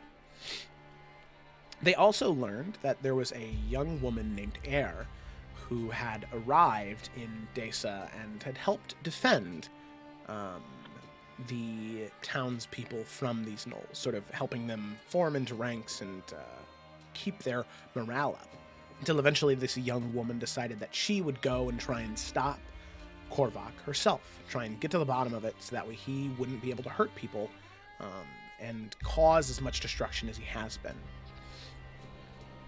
Now, hearing this name, the Varnast and Morganax, they clock that Ovend was sort of not bothered necessarily, but definitely was taken aback by hearing that name.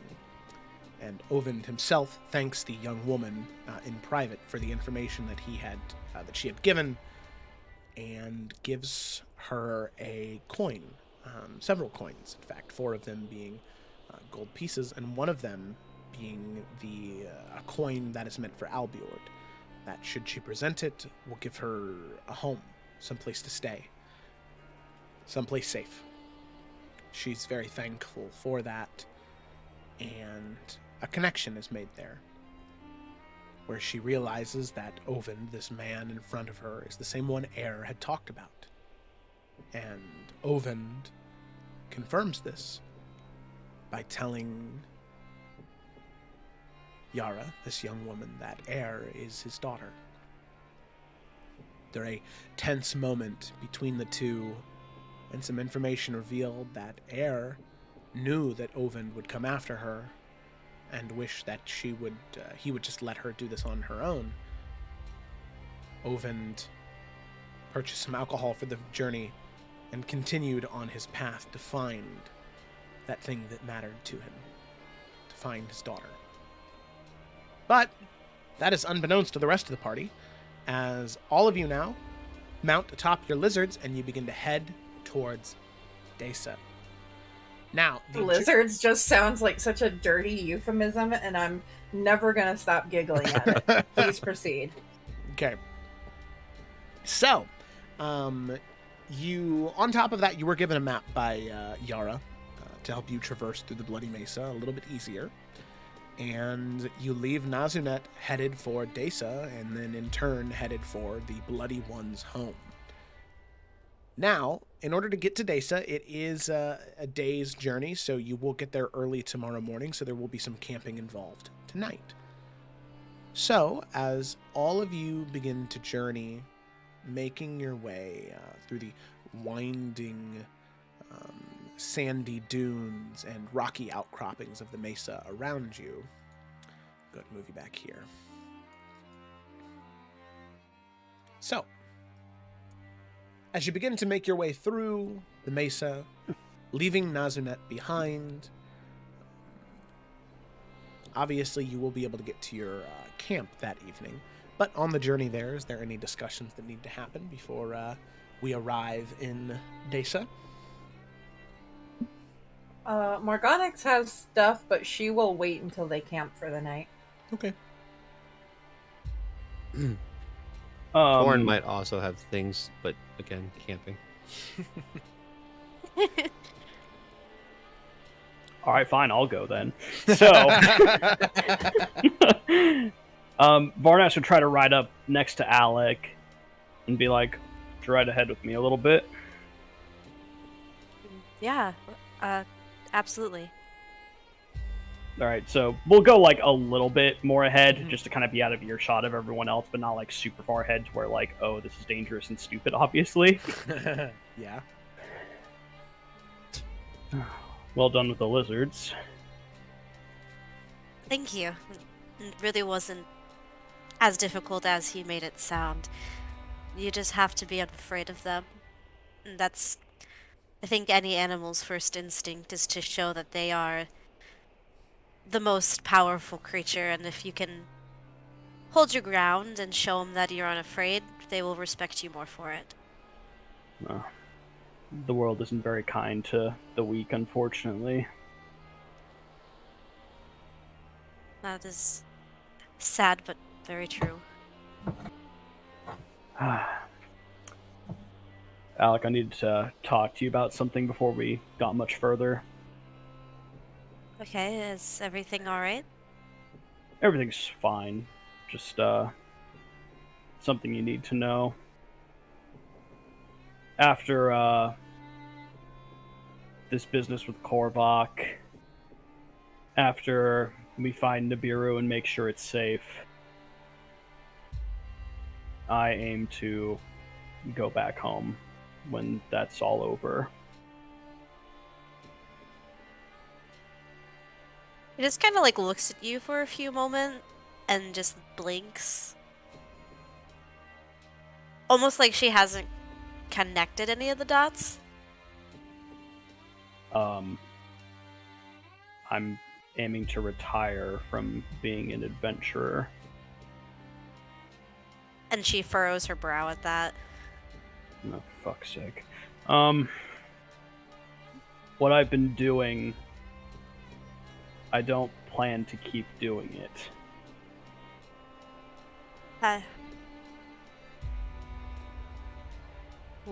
Why? Are you hurt? Are you sick with something? I mean, nothing besides the usual, no. I've just been thinking much lately. I've spent my whole life doing this, Alec, and I think I've missed out on a lot of potentially wonderful things because of that choice.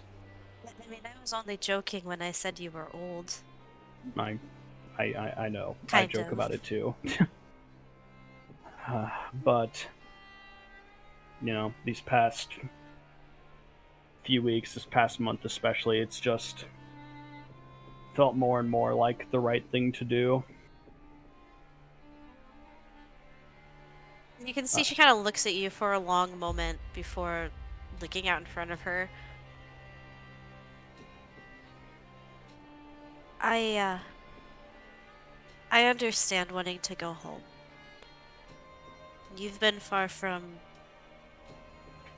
very far from home for probably longer than I know.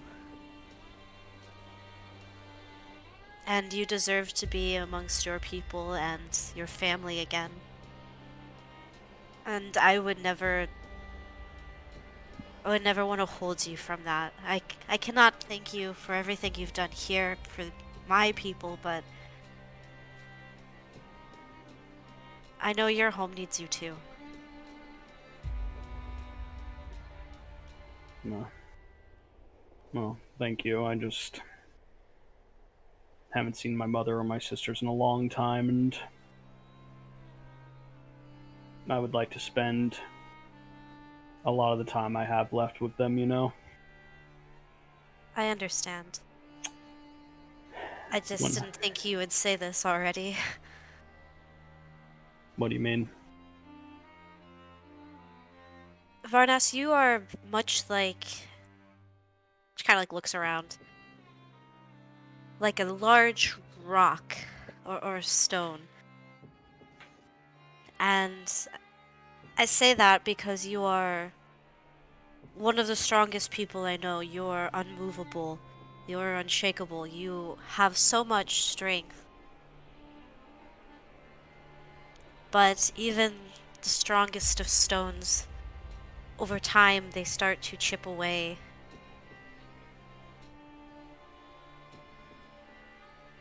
And I know that you have seen more than I have. And you've been doing this for longer than I have.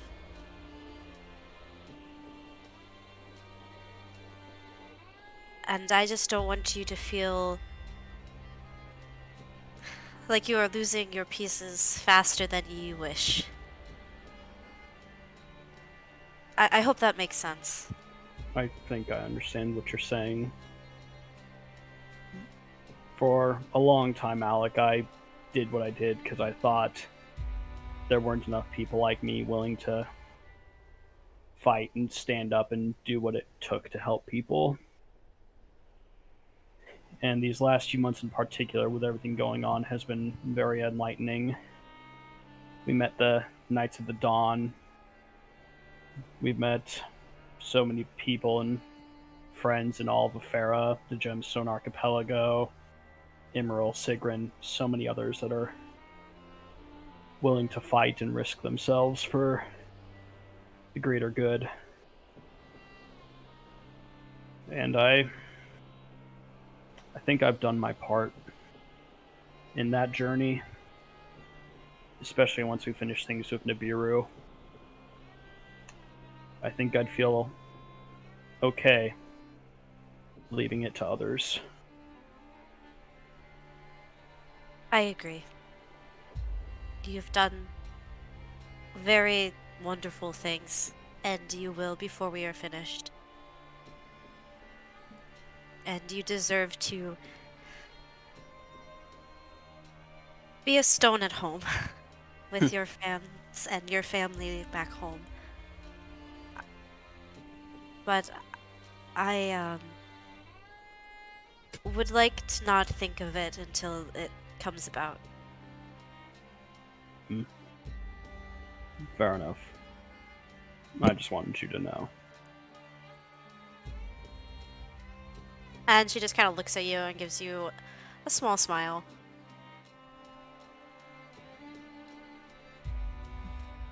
No, and that's all Varnast wanted to talk about. All right. So with that, the two of you at the front of the line, you kind of eventually make your way back with everybody else after having this conversation. Eventually, the sun slowly begins to set as the bright sun begins to settle behind the cliff sides as darkness envelops the mesa. You pull your lizards off to the side and you head in for camp. So, settling for camping this night. All of you set up your tents as you had before, a large campfire in the middle. Food is cooked by Duncan and Grace, not speaking with each other still, but at least working together, doing something. Creating just a very basic stew and bread for all of you as you settle down for the evening. You can hear the ambient sounds of the desert or of the mesa around you. The winds have calmed, and you can see the lizards currently playing with each other, snapping their jaws, jumping onto one another, sort of play fighting outside of camp. But with that, the group of you sit around the fire eating. If you'd like to have any conversations before you arrive in Dessa the next morning, now would be the time.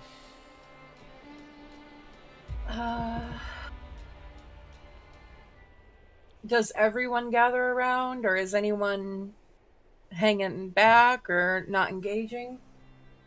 Torn is hanging back a little bit. He grabs his food and sits kind of away.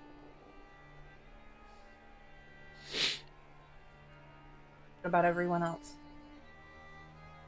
Varnast is doing the usual, so he's probably just around where everyone else is, keeping an eye out on things.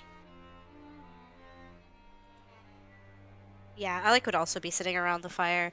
Um, she would probably go and say something to Torin, but she would wait unless, see that Morganix looks like she's going to say something. Okay, what's Vlad doing? Vlad's by the fire. Okay, Vlad.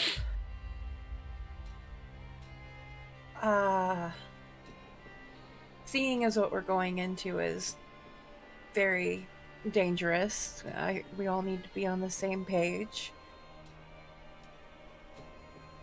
Well, I have a couple of questions, but you introduced yourself differently to Yara.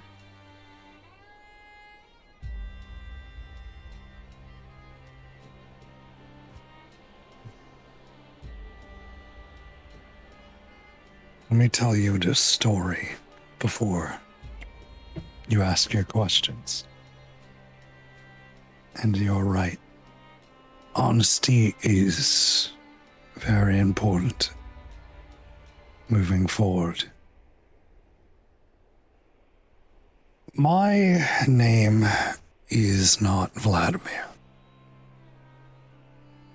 I go by another name. Vladimir was a mysterious man I met in my youth who told me of great deals of darkness and the curiosities of the unknown. And I, as a young boy, was immersed in his storytelling. And from there,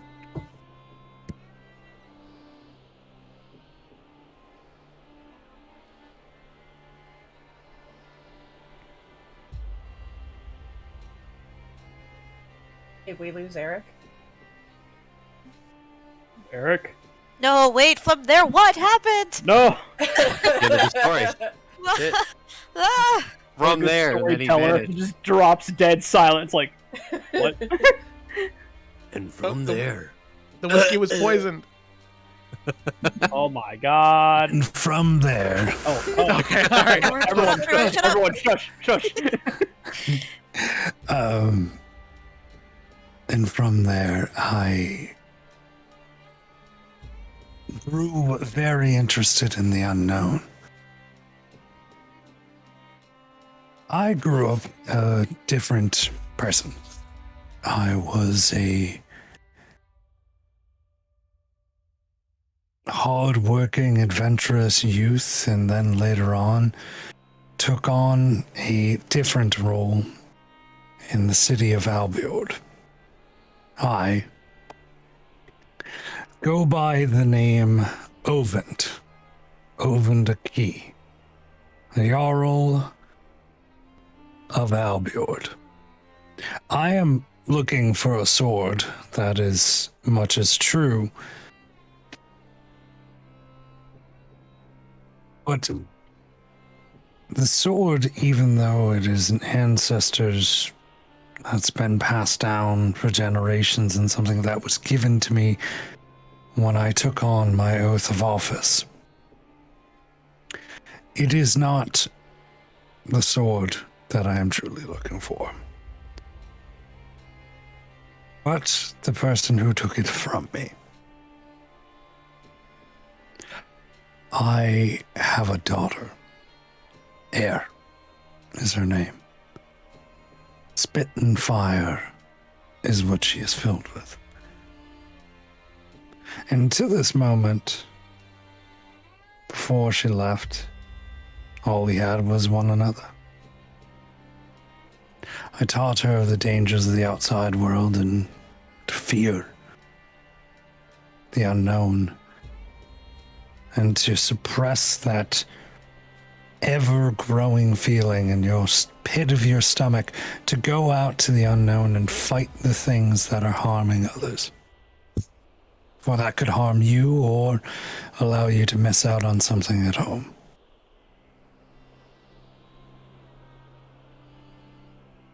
I Against my better wishes, she left. Took the sword with her. And I realized in that moment, seeing the fear and dread of the encounters that had happened in these desert lands, if my daughter did not leave and go there,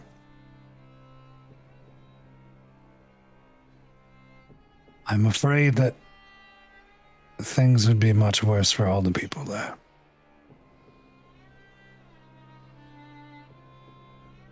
I'm starting to rethink my opinion on things. So, I am no Vladimir, the Mesmer, the Mysterious. I am Ovent, Aki, Jarl Valbord, first of his name.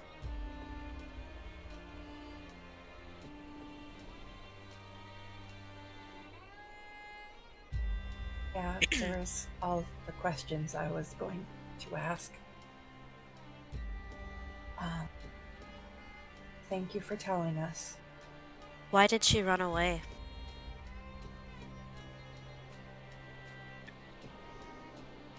I don't know. We were training and having fun, and eventually the goal for me was for her to stay in Albiord and eventually become Jarl and protect her people. And never set foot on the other lands unless it need be. Maybe that's not exactly what she wanted to do. I am afraid she has too much of her mother in her. I'm sure that's not a bad thing. No. No, it is not. I did not. Well.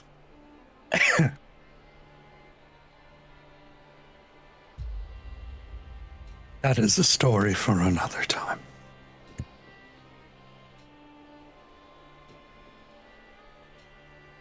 Alec continues to kind of glance over at Varnast every now and then. I'm sure we can find her. If she's out here and if she is a confident warrior, as it seems, I'm sure she is fine.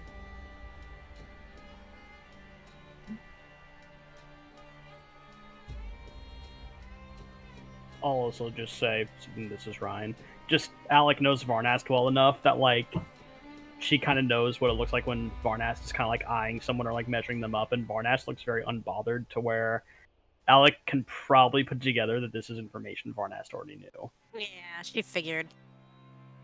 Sneaky, sneaky.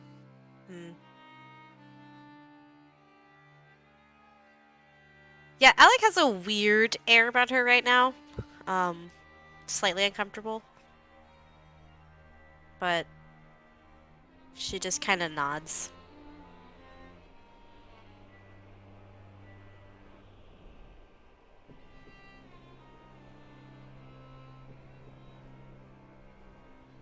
Okay.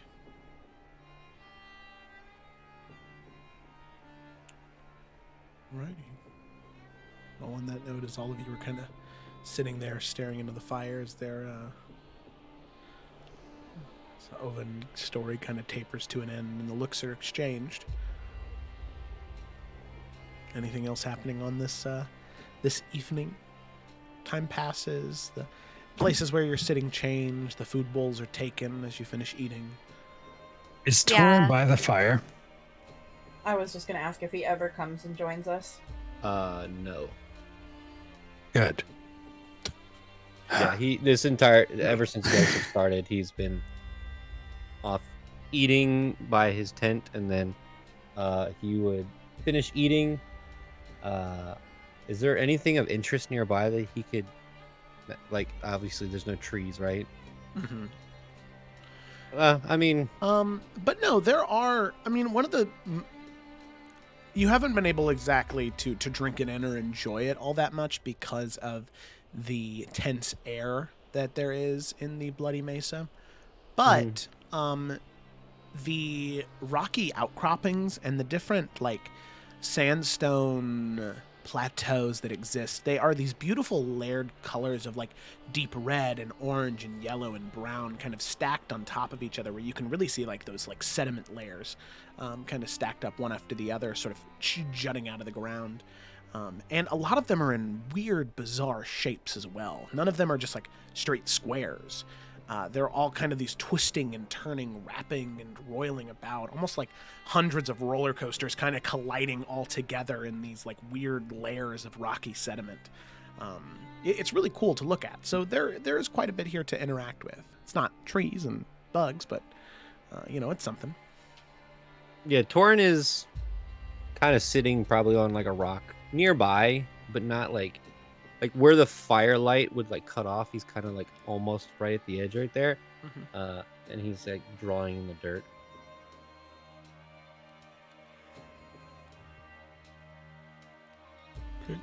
So yeah, all of you can definitely see that then. Okay. I mean, if no one, like, after an hour tops, I don't think Morganix would be able to hold out anymore, but if someone would beat her to that punch, by all means. I was gonna have Alec go over there, but you can beat her to it. It's totally okay. Oh no, if Alec would go first, like I'm saying, if Morganix saw somebody else go to it first, she'd be like, oh, okay, good. Yeah, I feel like she got a little uncomfortable in the conversation at hand, so yeah, she would kind of like wander over by Torin. And she would just kind of like sit down next to him. Hi, Alec. Hello. What are you drawing? If you looked on the ground, you would see what looks like a flower. It's simple. It's like a circle in the center and many, many petals around the flower.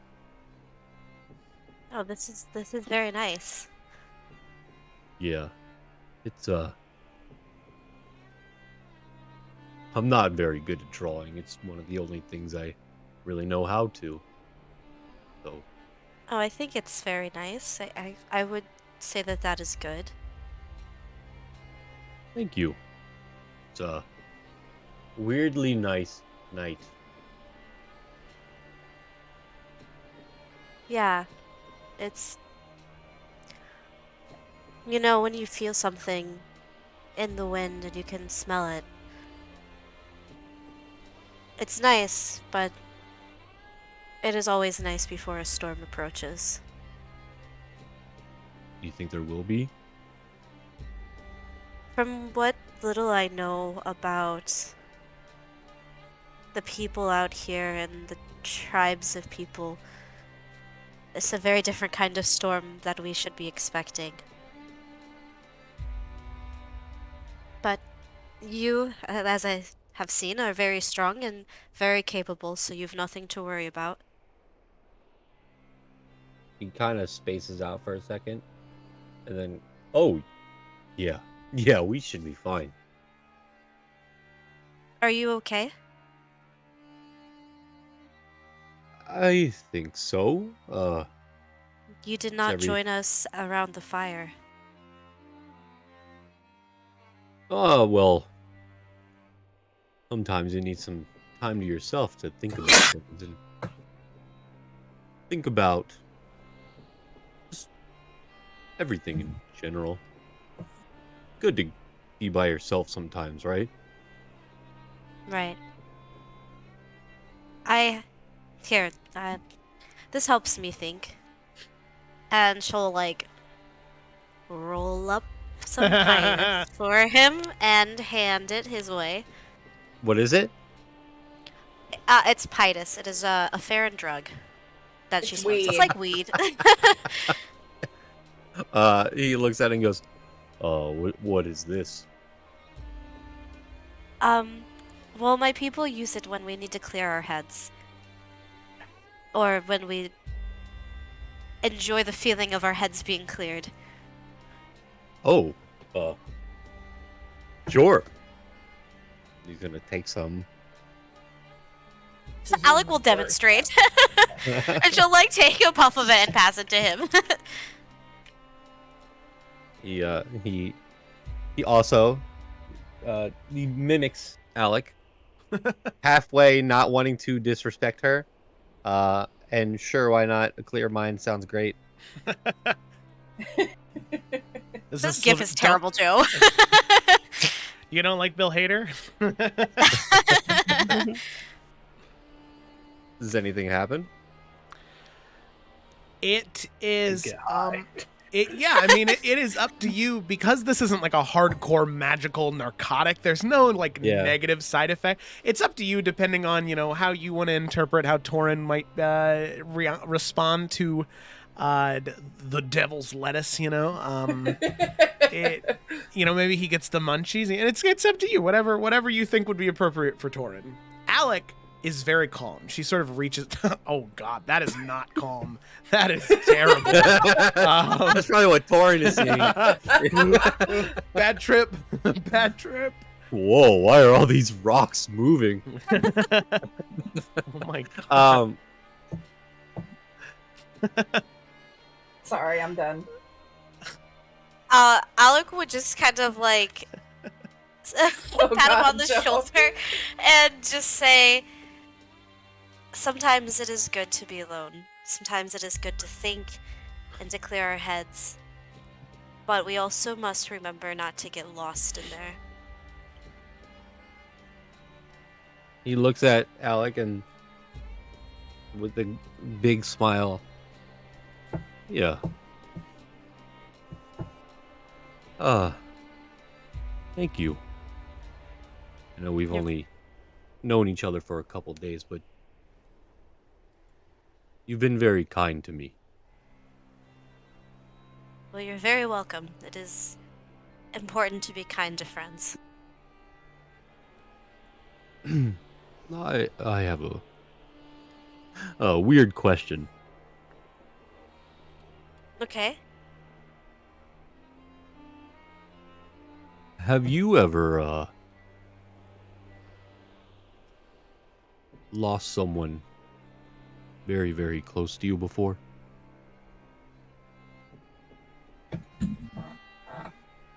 You can see like her smile just kind of like drops immediately. And she was making great eye contact, but immediately she just kind of looks away.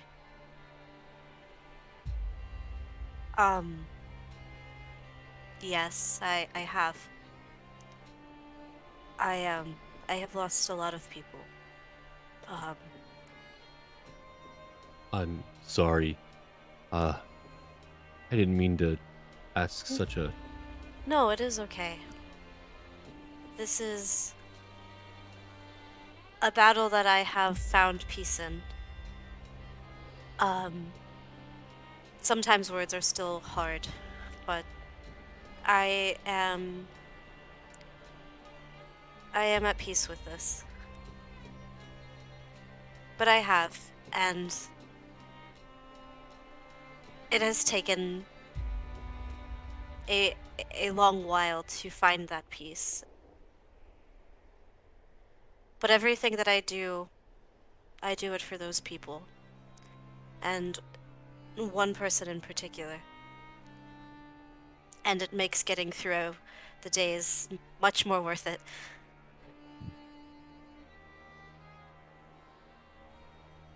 You can see that Torin kind of rubs his eyes a little bit. You're very wise. Thank you. I don't get that often. Really? Well, There's only one other person. I mean, Vlad is very wise, but There's only one other person that I've known that was as wise as you are. Who would that be?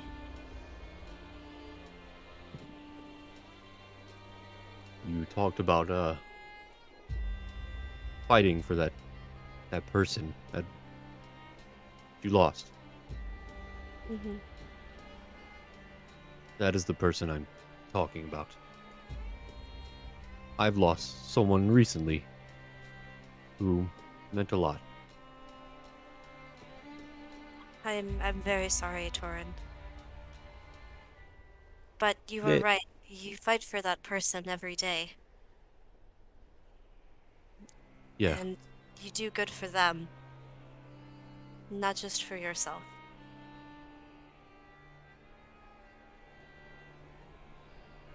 I hope they think so. I know they think so.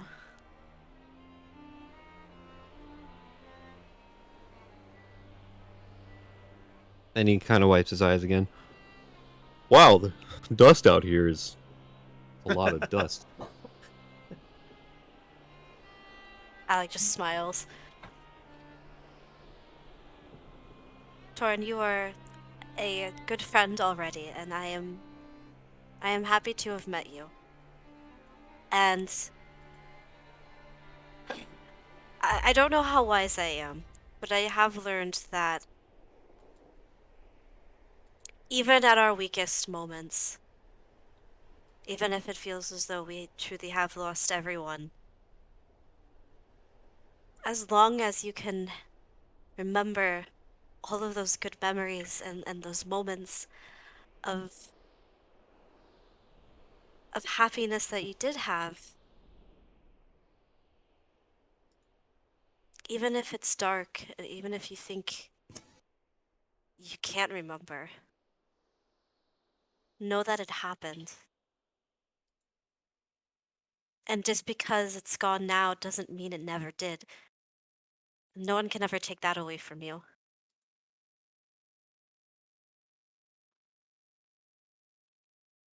I really don't understand why people don't say you're wise or you don't hear it often.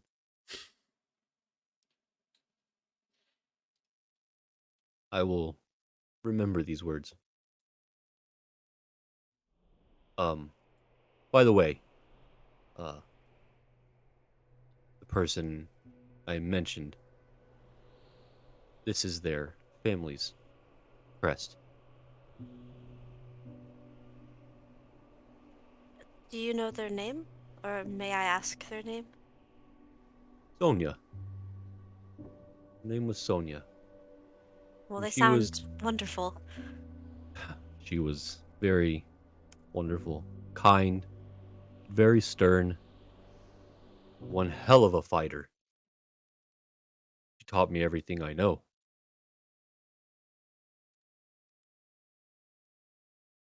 Well, Torin, I feel as though Sonia would be very proud to see where you are now and the good that you are doing. Yeah, And when we go into battle or whatever comes our way, know that wherever she may be, she is watching and she is smiling and she supports everything that you do. yeah, I think she is. Um, before we go to bed, do you know if I really haven't spoken to him much, but uh, how do I approach Varnast?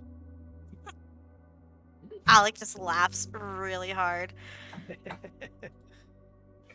Uh, Varnast is like much of a stone. God damn it. And I say this with as much love as I can because I truly do love Varnas very much. He's like a,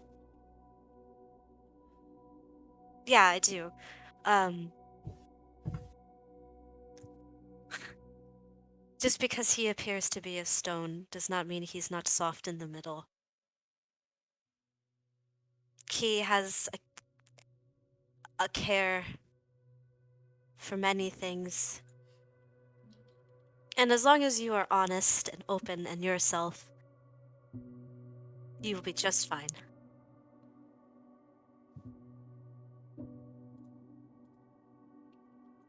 Maybe if you bring him a fish. He likes to eat that. A fish. Yes. It is Torrin his looks favorite around. food.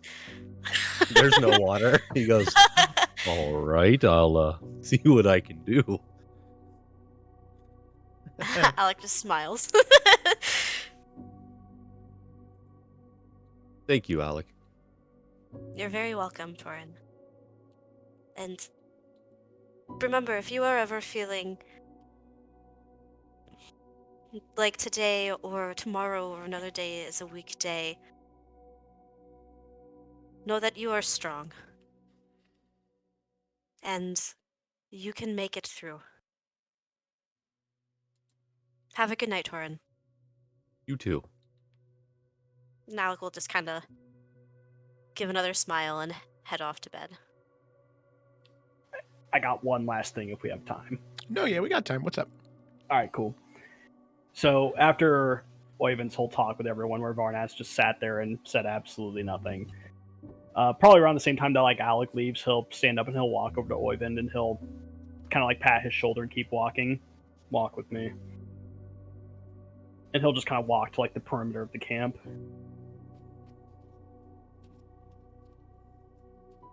Yeah, Oyvind will follow.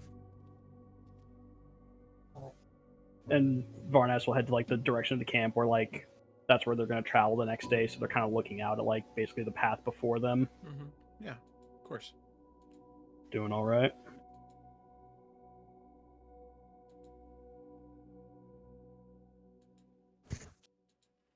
I will be fine.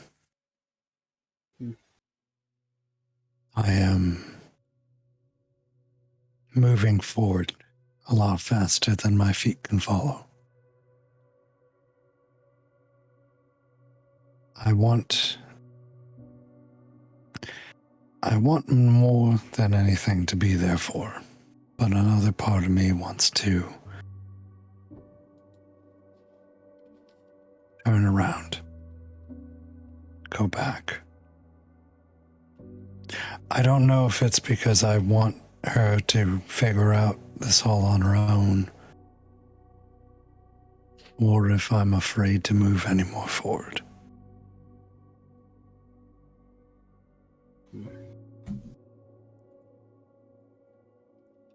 Why did you tell Yara your real name? She reminded me a lot of somebody that I met once. This young woman came crashing through a window in a tavern, full of spit, fire, and elegance. Anger, but such a passion for life. But in that moment that she crashed through the window, I saw fear and a need for help. I said my name because I did not want to be dishonest to someone like that.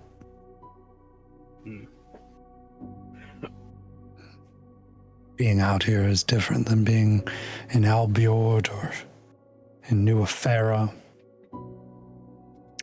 where there's so much about status. Here it's more about being on the level. People see eye to eye with that much more.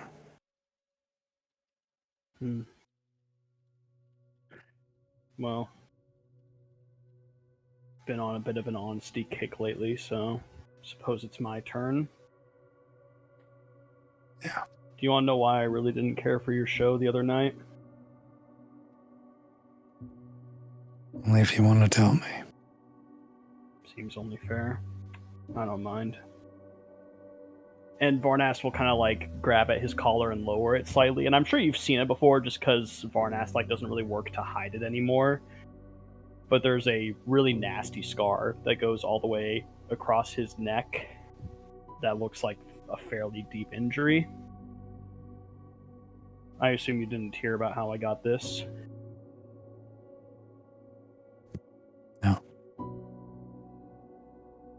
Before I joined the Wardens of Efera, I was a member of the Golden Shields.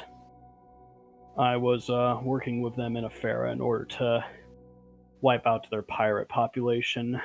I was sent to a city known as Sunken City Bay. Okay, I found this Ow! map for Hay City. What the hell? Sorry, my phone just like freaked out and I wasn't even touching it. Anyways. There was a woman in charge of the Golden Shields, one Agatha Durandon. Real bitch. I was fairly open about how I disagreed with many of her tactics and strategies. Usually involved far too many casualties for my taste. Well, apparently she didn't care for that. So, when the attack on the city began, I had my orders, and when I went there was really no fighting in that area. It seemed mostly deserted.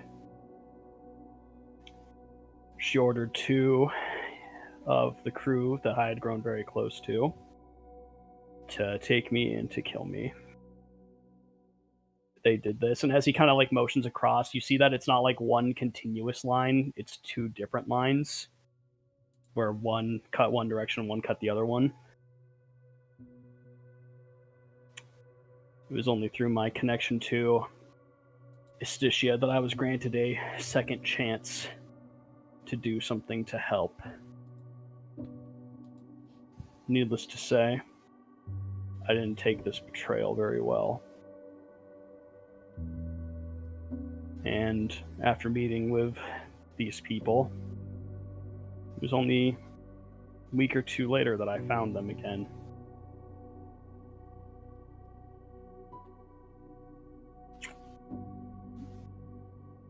One we used in a scheme that unfortunately backfired. And now he's some sort of undead puppet of whatever entity we're facing right now. And the other one we held as a hostage to try and get him to cooperate with us. And the moment that we were found out and we realized we needed to leave, I stabbed her right through the chest.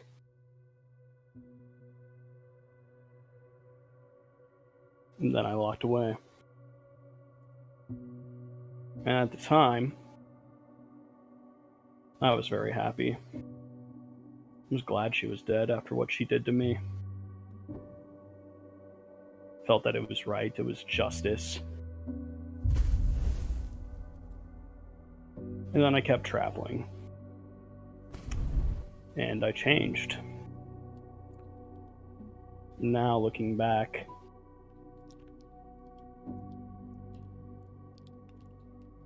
he just kind of stops for a moment as he kind of thinks on it. Well, some things you just can't take back. And now I wonder what sort of fate I've damned her to. Out of anger, out of spite.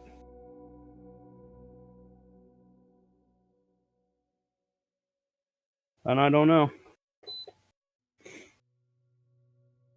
And I cared for her very deeply. So to see you call upon these spirits that seemed so hurt, so lost, so full of pain, can't help but wonder where she is right now. Where I sent her. What she's feeling right now.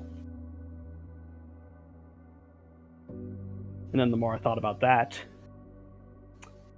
I thought about everyone else that I've killed. Because let me tell you, it's a lot. Before, I used to think that the moment they stopped breathing, the moment the life left them, they were gone.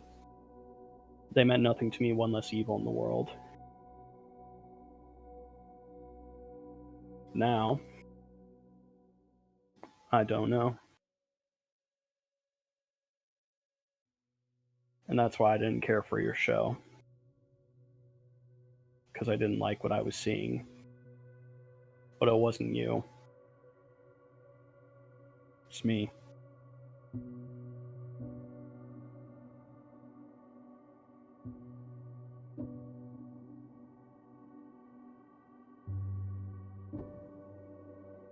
Thank you.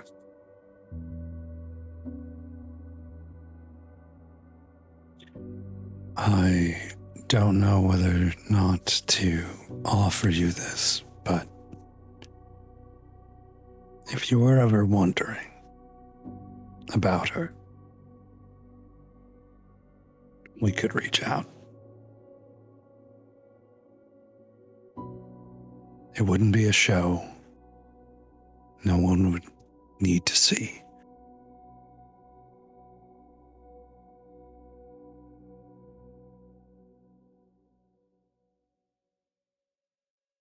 But I'll let you. Sorry, go ahead. No, go on.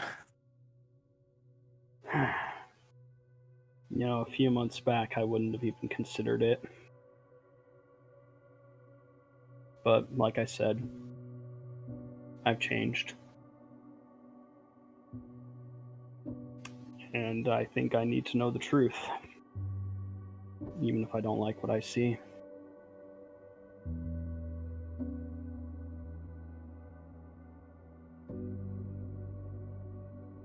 Take the watch with me tonight. We will commune with this spirit. Can we make it the last watch? Depending on what happens, I don't know if I'll be able to sleep afterwards. I have found out quite a deal of information and will need rest before I do any sort of communing. Thank you. To be honest, the reason why I started doing the show was out of fear that I would once summon my daughter.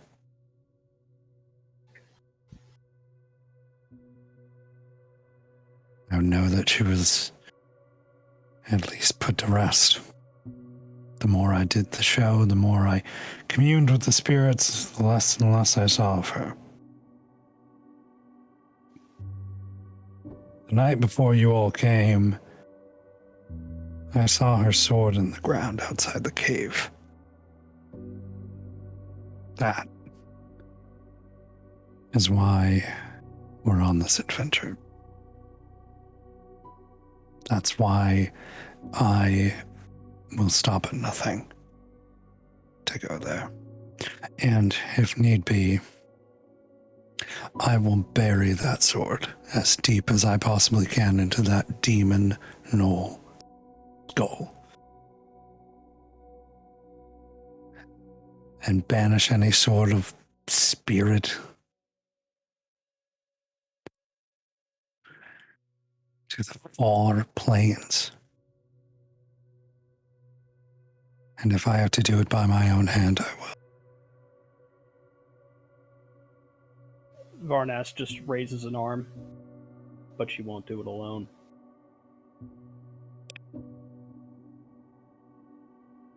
Owen reciprocates.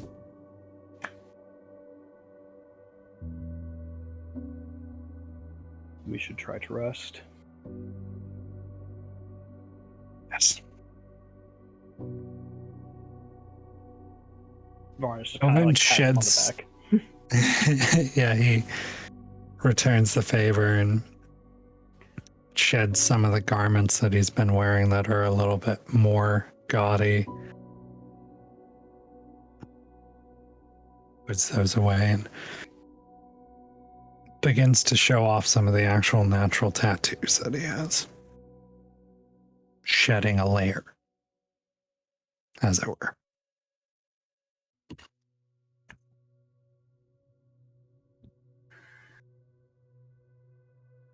Okay, alrighty.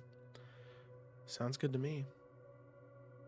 So, the two of you then separate to very, very, very briefly, heading back to camp. Everybody sort of gathers their things and gets ready for sleep. So then I believe it was settled the first watch was going to be Varnast and...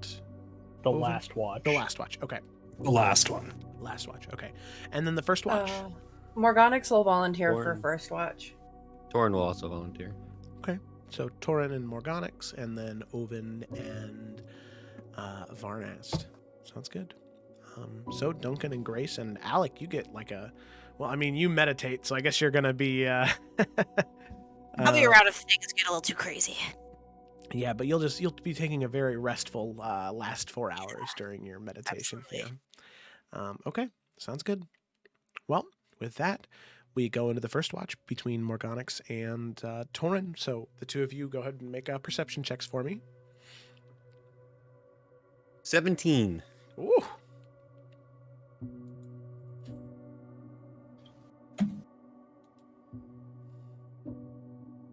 $11. 11. 11. Yeah, okay. So 17 and 11. Starting off on your watch, you don't notice anything too insane. You can notice in the early hours of the evening, though, the insects in this area, they really start to come to life. You can see different scorpions or snakes, ants, bugs, these creepy crawly critters begin to sort of seep out of the sand and begin to make their way around in the evening. You can see all these tiny little faction wars happening between all the different little insects and critters. But as far as the two of you can tell, there are no gnolls, there are no dangers approaching you, aside from the few probably poisonous scorpions that you should probably keep away from your camp. But that's it.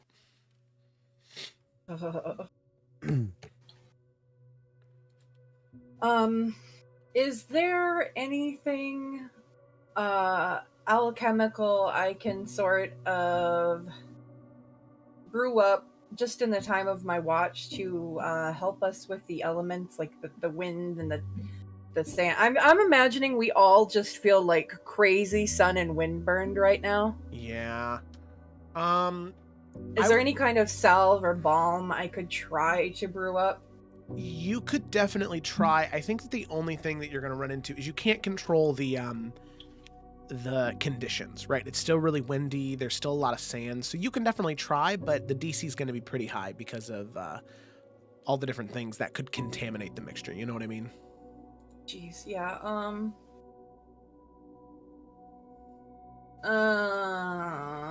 Well, I guess we're not actually like at any disadvantages for it yet, so I'll skip it.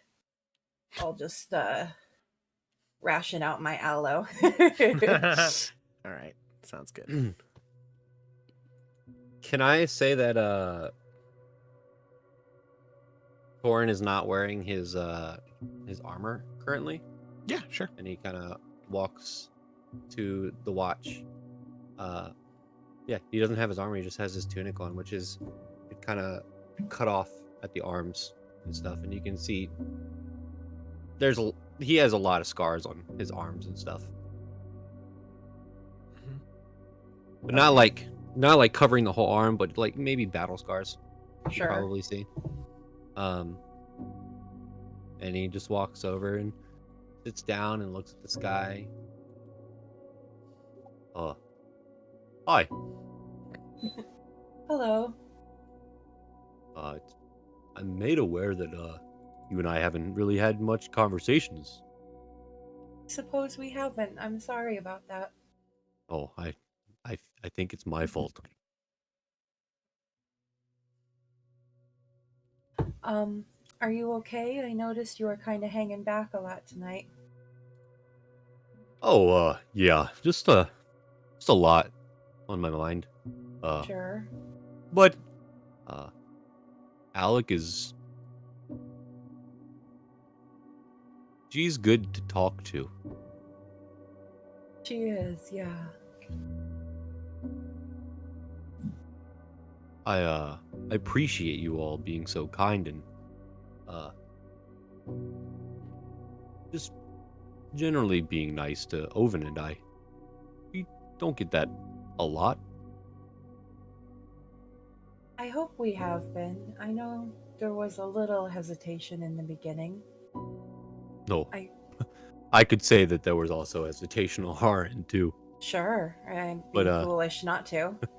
It was a lot easier to get into it knowing who you all are. Still strange to me. Yeah.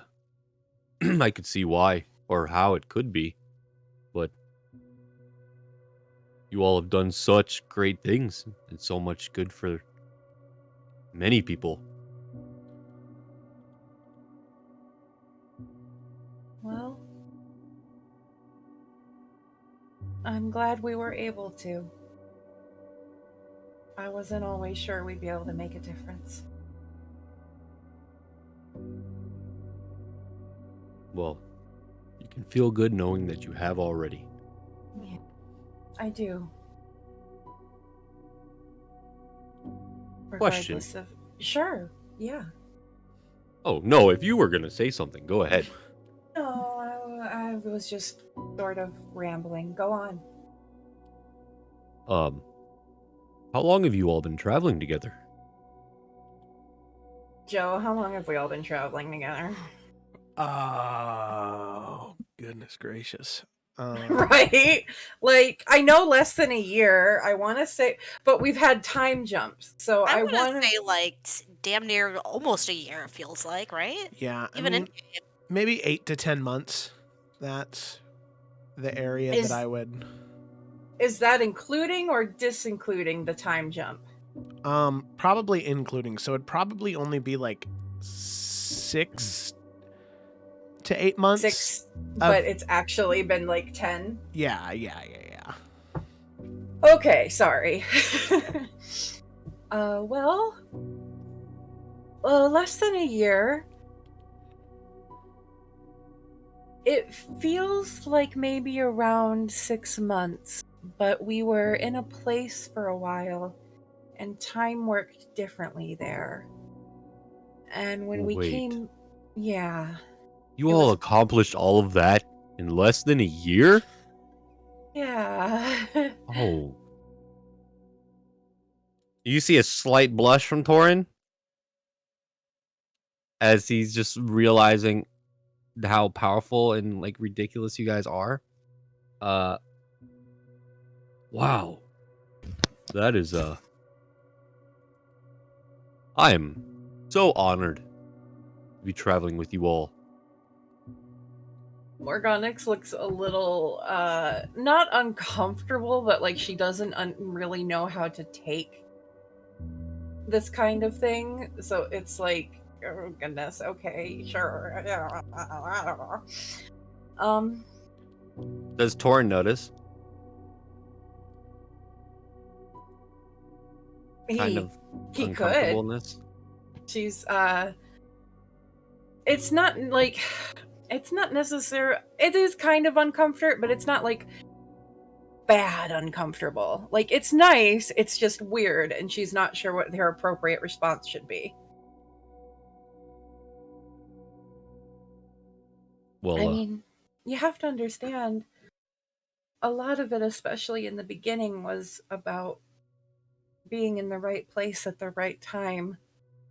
We didn't set out to band together and do some of the things we did. We sort of fell in that way and had similar paths and answered a call, I suppose. seems a little bit like destiny. Yeah, it definitely feels that way a lot of the time for me. Well, I hope that, you know, in our travels going forward, I can assist as much as possible. I mean, the only really good thing I'm good at is fighting things. So I think we're in the right spot for me, at least. You've both been very helpful so far, and you're very kind and enthusiastic, and that's just wonderful. It is something that I learned from my mentor. Who was that? When you ask, there's a slight pause, and then you can see that he gets a little uncomfortable and then very comfortable again as he literally just had this conversation. Oh gosh. As he goes, oh, her name was Sonia. She was, I found her a couple years after, well, I guess I call it my awakening. But, she brought me in and taught me how to fight and taught me how to be generous and kind and how to kind of talk to people. I still haven't understood how to do that properly, but Trying counts for a lot. yeah, I've gotten Oven and I. And as soon as he says Oven, he kind of looks down. I mean Vlad. I've It's gotten okay, Vlad we and know. I. He told us. Really? Yeah, I didn't ask which he Oh. prefers to be called. Oh, that was That- so hard. Yeah, keep that that cat's secret out of is- the bag. Oh, You did good. man. You did good. Oh, you can see there's like relief. Like the world is. Oh my gosh. Whew. All right, Oven. Yeah, I've gotten us in some pretty rough situations from my choice of words.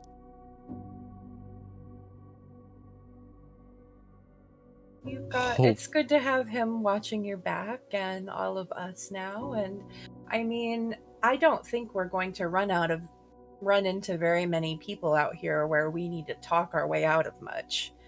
I don't think we're marching into a talking scenario. Well, that's good because I usually let this, and he kind of twirls his hammer, do all the talking. Most of the time. Well, I think you do Sonia's legacy proud. If you are even half of what she wanted you to be, she would be very proud of you. I would say I'm less than that. She was amazing. The best person I've ever met. It's very high praise. But She deserves it. we're often our own worst critics. I'm my worst critic. Yeah.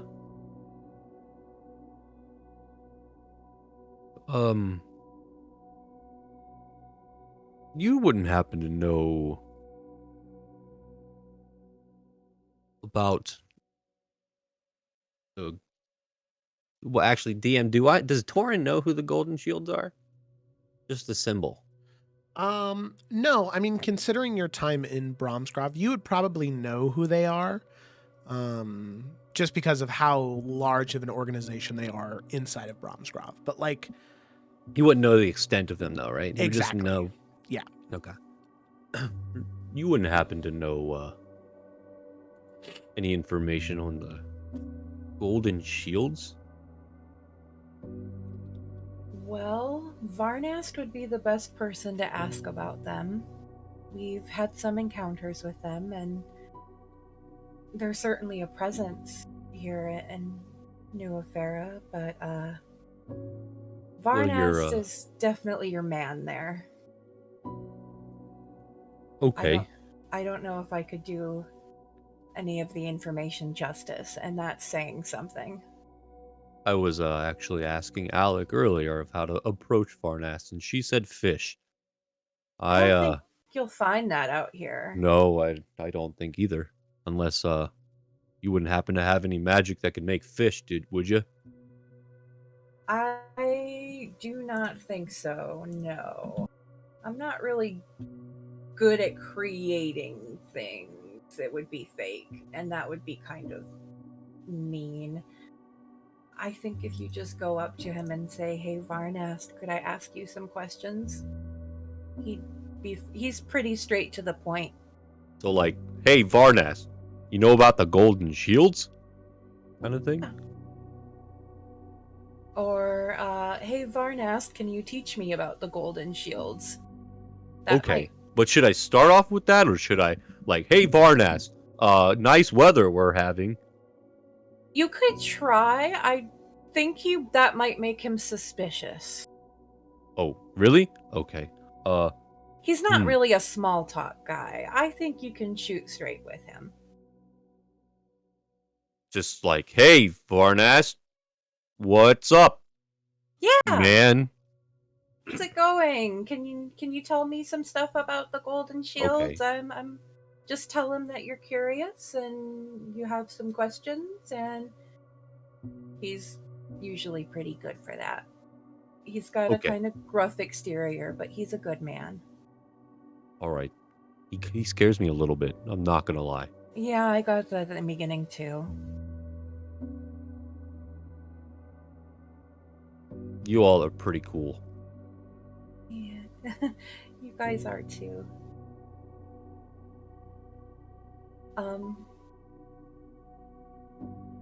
You seem really excited about the lizards. Is your hand okay?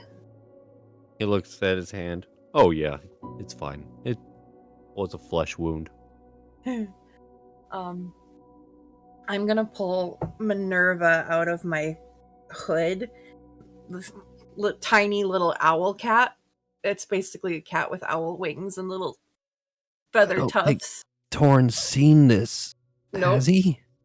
She's probably been hiding from the weather, I imagine, this whole time under my hood, like at the back of my neck. Oh my gosh. What This is is- that? This is an owl cat, and Whoa. I don't know her real name yet. Like, Alec was able to speak to her Dogolin and find out his true name. And someday I want to do that with her, but I've been calling her Minerva. And I'm gonna Minerva. pass her to Torin. He doesn't. Yeah, he doesn't flinch at all. He just holds his hand out, and he just looks at. Is Minerva? He, him, Like- her. Her. Right. She looks Okay. like a snowy owl white cat combo. Oh, hello, Minerva. How are you? And he's like, does she have anything I can feed her? Or, Oh yeah, I'll pull some kitty treats out of one of my little pouches. and And he takes one and feeds it to her. Oh. This is the best thing ever. I think so too. And He's, I like, kinda probably shouldn't have stretching. brought her with us, but I just got her. And I guess if something bad happens, she can fly away. Oh, I will protect her with my life. Me too. I haven't had a pet since I was a kid. I don't even know if I've ever had one. Well, we seem to collect them. Oh. Wow. I want a pet now. Sorry. Anyways, yeah. Hi. And he's just kind of giving scritches to Minerva. The girl who was with us for a while, Sayla, she's gone back to her homeland, but she had a fox weasel, and he was very cunning. Foxweasel. Yeah. I once saw him unlock a cage. Can you have a dragon as a pet? I've seen in the markets in my home village, tiny little dragons. They call them they're like pseudo dragons. They're like the size of a chihuahua. And you can teach them tricks. And I guess some magic users favor them as companions. I kind of wanted one when I was a kid, but my parents thought it would just eat everything in the house. You can see that Torin, his at the beginning of this whole conversation, he had like kind of slouched demeanor more than normal, or more. He's always like happy, right? But after this, he's like gone back to his original self. And he's like, oh man, maybe when we get back into a town, I can look and try to find a pet. That would be awesome. We have encountered some pretty great merchants along the way. When we were in the Gemstone Archipelago, we got to ride a pterodactyl. What is that? It's a big, and Morganix is going to pull out a book and flip through one of her sketchbooks and find something that she drew of the pterodactyl they all rode. Whoa. And all of us could fit on its back. And All of you? all of us. That's like, oh my gosh. They're That thing had to be dinosaurs. huge. It was huge. It was really scary. Wait, you got to see dinosaurs? I've heard Yeah. about them, but And Fight Cyrus really didn't want to do it, but how often do you get to say, like, you have to do it just to say that you did it? okay, at some point, I need to go to this place and ride a, what was it, a pterodactyl? Pterodactyl. The P is silent. I'm Words still are working weird. on that with Alec. I am honestly just lost for words. This is the greatest thing ever. I love animals. They are amazing. Thank you, Morgana. You're welcome. Morganix, sorry. It's okay. You're welcome, Torin. And like the rest of their watch, she'll probably flip through her sketchbook and show him different Torin will creatures and just stuff they've encountered. Every single one. No way. As the night continues on, eventually, as it's coming to your watch is coming to a close, Torin, right around your feet, you can see the sand like no. shifting a little bit. It's a little odd. Oh, son of a bitch. And as Oh. the sand is kind of shifting in a very, very small way, you see a small head pop out of the sand. A small, very narrow head, kind of like this mix between a snake, a lizard, and a fish. And Torin may have heard of these animals before, but Morganix, you definitely would have. They're called sinks, and this one is specifically a sandfish sink, where it is able Was to... Kayla literally screaming at you in real life? I don't know what you're talking about. Where it uses sand like any other fish would use water, and it moves through it, and it's very fluid, and kind of pops its head out, and it's kind of looking at you, Torin.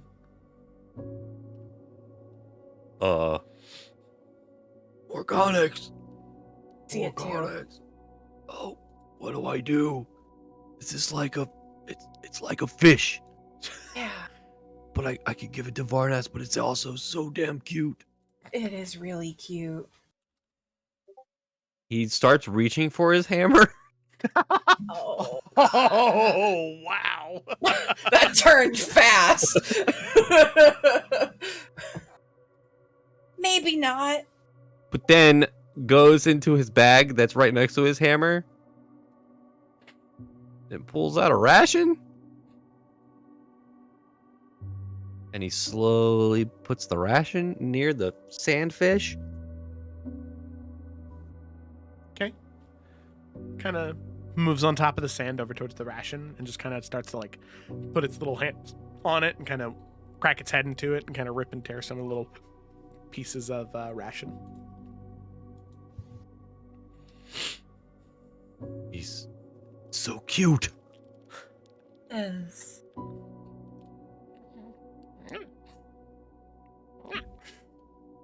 And if he's here, it's probably a good sign that nothing dangerous. Well, more dangerous than the scorpions are. Well, I definitely shouldn't make this my pet, right? Like, that's dangerous. For it. It probably wouldn't be very kind to it, because what if you're not always in a place with sand? You're right. Well, what if I take sand with me wherever I go? It'd have to be enough room. It would have to be like a drum filled with sand or something. Do we have any drums? Well, it doesn't necessarily have to be a drum. What do I have in my inventory anyway? What do I have in my inventory? It's been a while. I have a great sword. I have nothing to stuff a sand and sandworm into. I have a little bag of sand. That's it. Oh my god, Jared. Okay, fine. I won't take you with me, even though I want a pet. Probably try, see if it lets you. I don't see the Yeah, harm but in then that. I'll get attached. Oh, well, just don't name it. Uh, He just did it in his head, didn't he? yeah. Don't name it. He's gonna put his hand out to see if it'll possibly move towards his hand. Yeah, it does. The hand where the food came from moves on top of your hand. You can see it's kind of You're horrible. wiggling and squirming on top of your hand, kind of rolling around on its back and over. It likes the texture of your hand and the fact that you're also a very warm creature. It's kind of like when lizards lay on top of rocks on a sunny day. This is horrible. Gosh, do Hi I there. know if Alec or Varnast have anything to keep sand in?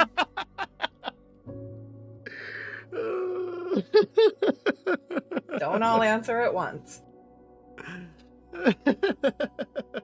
Torin just looks down at the Were you sandfish. actually asking? Because Alec has nothing. I was actually asking. Yeah, I doubt it. Alec has nothing. You're gonna You wake there. up to Potion find bottle. Morgonix rooting through your stuff. I'm sorry, I'm just looking for a box.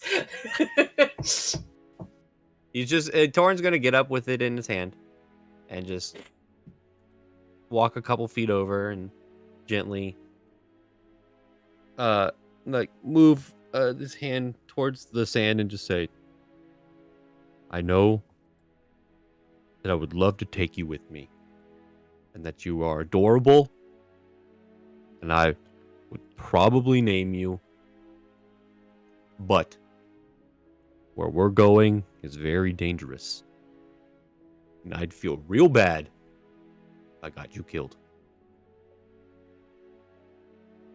Sorry, little guy." And he's gonna put him back in the sand and like toss the ration over. Okay. You can see set him down. Sandworm kind of looks up at you. The sandfish kind of looks up at you. Nods its head. Moves over to the ration, kind of eats it a little bit, and then it digs its way back into the sand. Nods its head. Like it could understand me. That is up to you. God Joe, damn you it. sick bastard. Oh my god. Wait, come back. Did you understand what I was saying the entire time? Are we related somehow? Yeah, Torin's just gonna go over and continue to look at Morgonix's picture book. Oh god. All right. Okay. So with that, the two of you finishing flipping through the book, eventually your watch comes to an end, and you awake Varnast and Ovend to do the second half of the watch. So, with that, the two of you settle in for your watch. And before we get started with anything else, I'd like both of you to go ahead and make a perception check for me.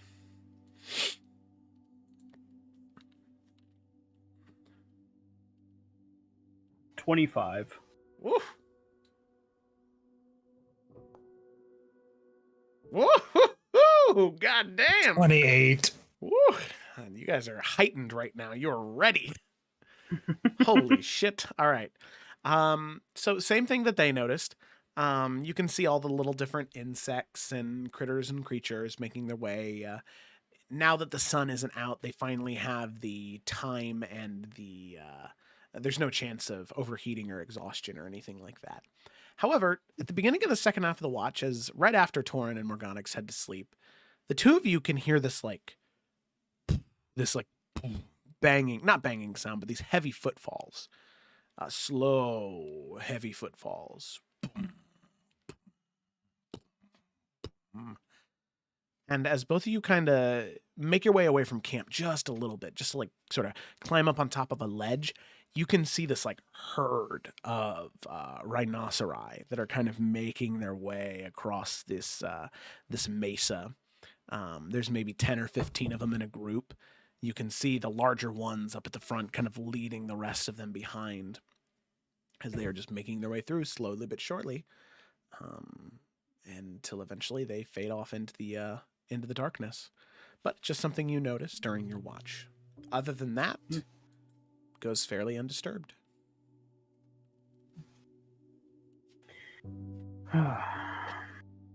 Well, seems like it's safe out here. A quiet evening.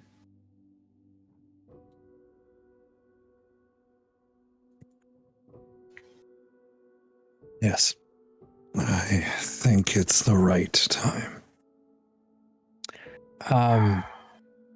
Ovind is dressed differently than he was originally. He is wearing just kind of like a robe, showing off a lot of his tattoos. He's used some of the incense he usually burns dust in order to paint a third eye onto his forehead.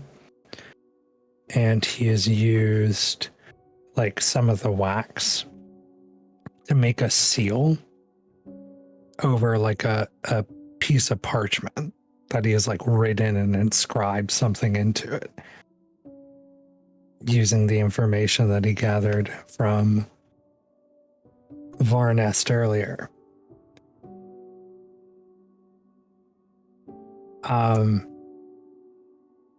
Meta-wise, I rolled a D10 on my wonderful Tales from the Beyond. I sent it to Varnast, but I'm now going to send the results to Joe. And then we can RP this. All right. Okay. All right. Let's check it out. Oh. It's appropriate. It is, yeah. Okay.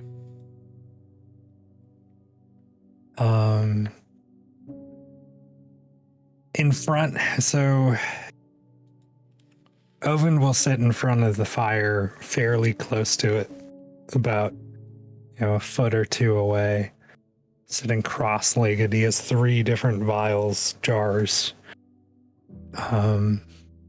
about the perfect size for a sandfish, but who knows why that's important.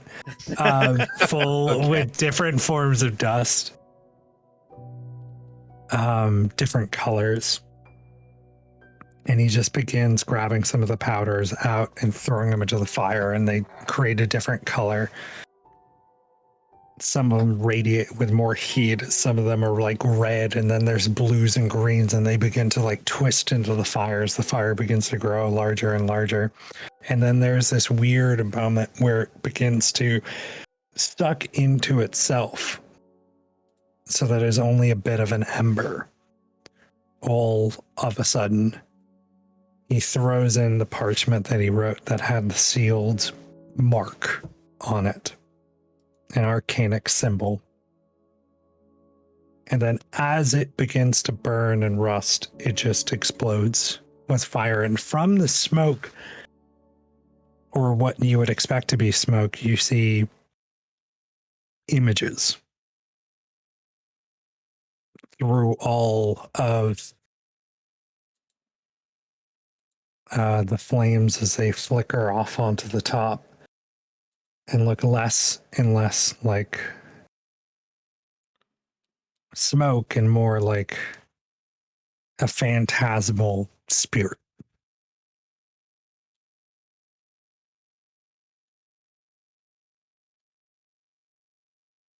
I have done my part. They are summoned. If you speak to them, they will answer. But no, I will try to control this the best to my ability.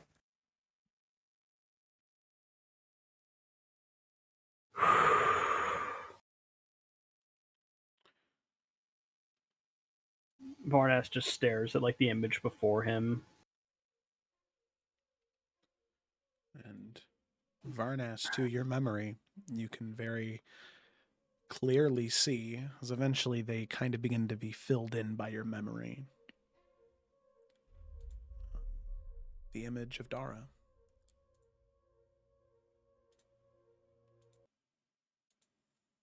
Eyes currently shut, chin pointed down towards the ground. Almost looks like she's asleep. I think we have the wrong image. Oh wait, never mind. They're both one. I'm stupid. Ignore me. I'm muting. Okay. Oh.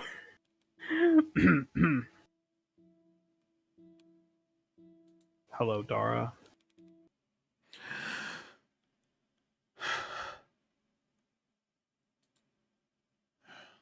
With the gasp of air, her head slowly turns to you. Varnast.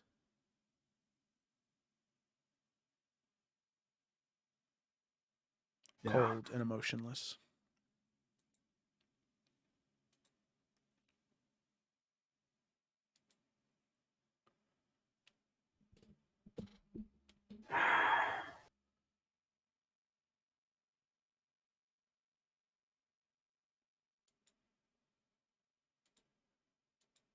See, Varnast is just like, you can clearly tell like the battle in his mind as he's trying to grasp for like, what do you ask? Like, what do you say?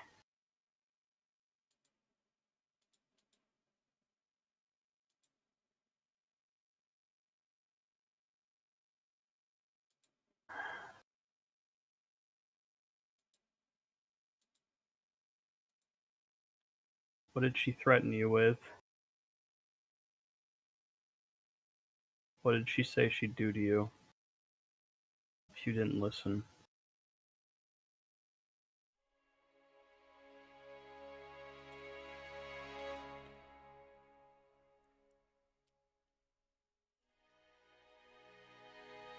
Do you really want to know?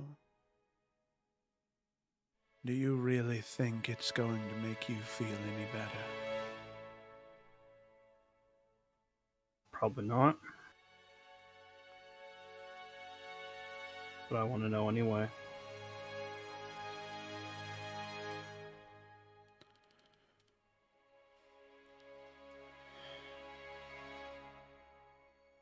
There were two things she said.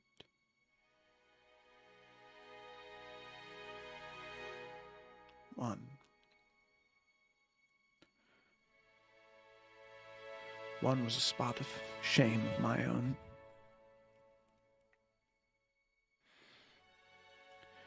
If my mother ever found that I had fallen in love with someone like Brez, she would have sent for me to return home, to never see him again. And I have no idea what she would have done to me when I got home.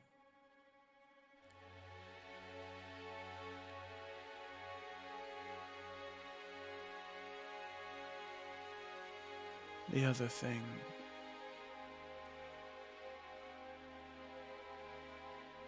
was she said that it was going to happen to you anyway.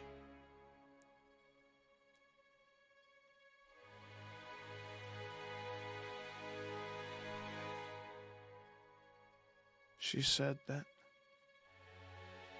if Brez and I didn't do it, she would make it as agonizing and as painful as possible physically for you.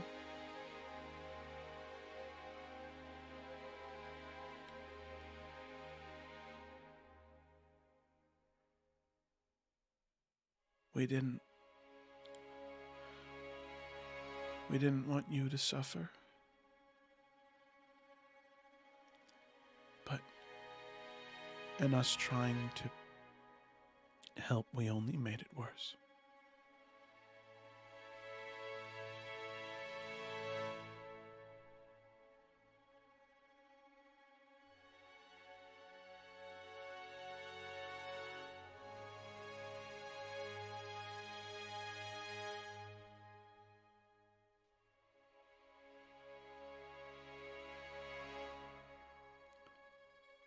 I would have fought with you.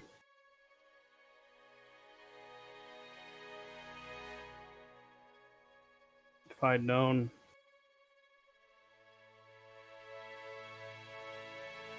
I would have fought with both of you.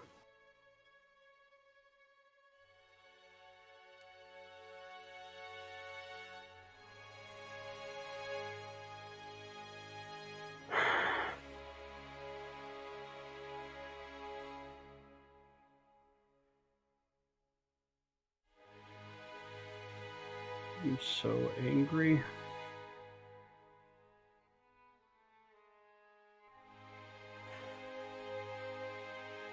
Dara,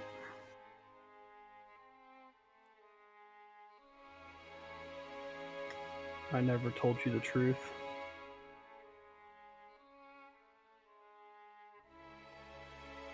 Do you remember Sven? I told you about him. I remember Sven, yes. He's doing okay. Saw him not too long ago. He seems happy enough. When I left Sven, I told you too about why that was. Just our lifestyles and the things we wanted, they just weren't compatible. Just never gonna work out. That's what I told myself, at least. I was too brutal. Took too much joy out of what I did. And I was always worried that one day I'd come back and he'd realize that he didn't really know me. That maybe he never did. And I just never wanted him to look at me like that.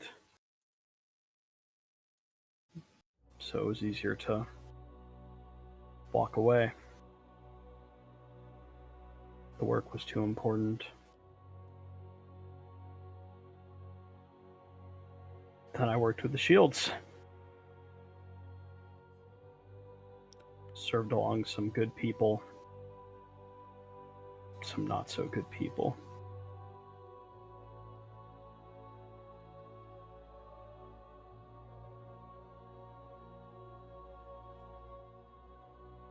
You and Brez, though, you always had my back. No matter what happened, no matter how many times our backs were pressed to the wall, we held our ground. Fought like demons. When we talked about, one more job, leaving the Shields, starting our own group, I thought maybe that happiness I couldn't have with Sven, I thought in a way I could have that with you too.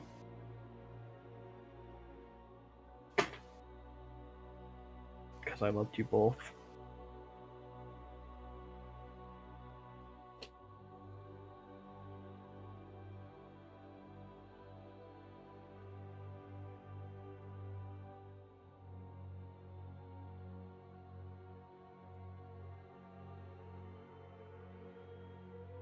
And I miss you both.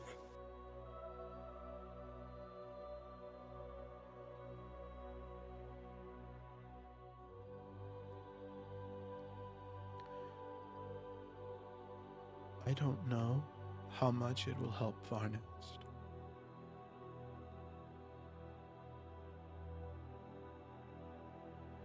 But I want you to know that there was not a day that went by that we didn't regret what we did. That we would have given anything to go back and change it.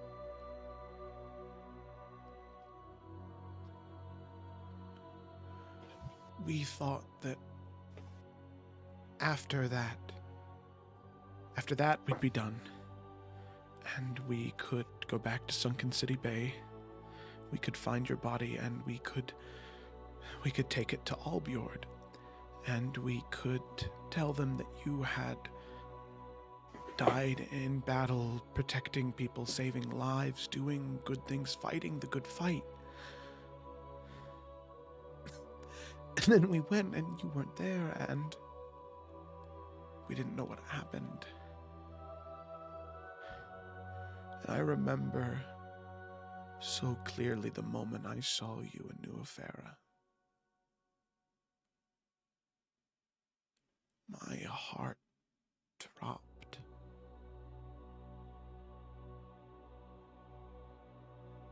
I wanted to die in that moment. I was so ashamed of what I had done.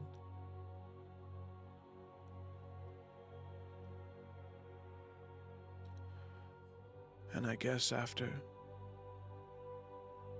days and days, weeks almost, of the gods ignoring my prayers, they decided to answer them all at once. You came back to us. We had finally found you. You would be able to go home to your mom and your sisters. You found a new group. You would start a new life. Most importantly of all, the gods put me out of my misery.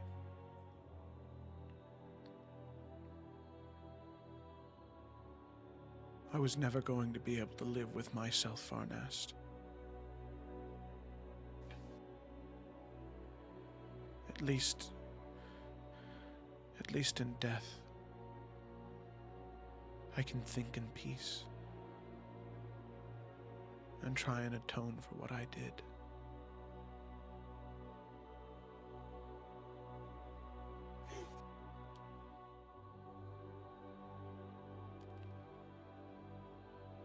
They're good people. You'd like them.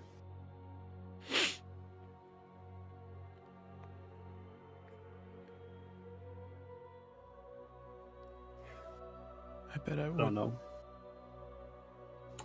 I don't know how much you know where you are, but Agatha's dead. We saw to that. Good. She won't hurt anyone anymore. Good. I hope that she's down in the deepest layers of the abyss, suffering endlessly like that bitch deserves.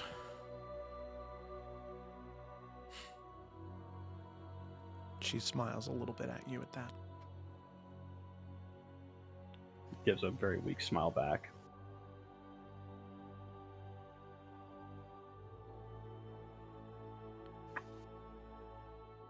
I'm not the man I used to be. I think overall, that's a good thing.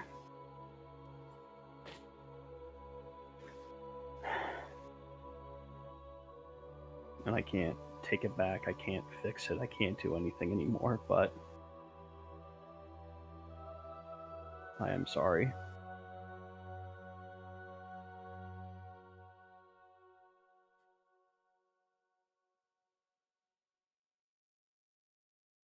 You can see the wispy shadow, the colored smoke nod.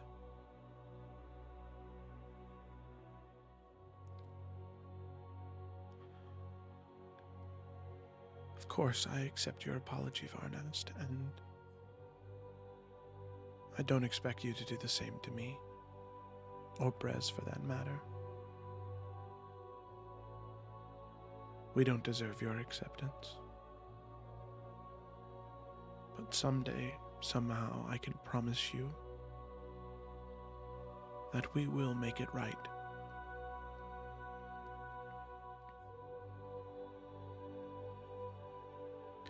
You meant too much to us for us to just forget. For us to just fade away from it.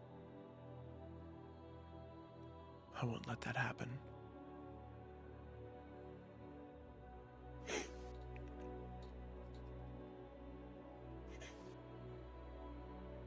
And at this point, Varnast is definitely just having some tears run down his face, and he's kind of wiping his eyes.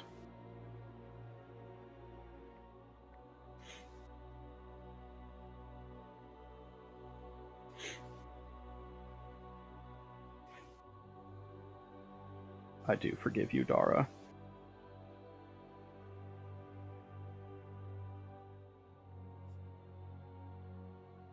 You and Brez.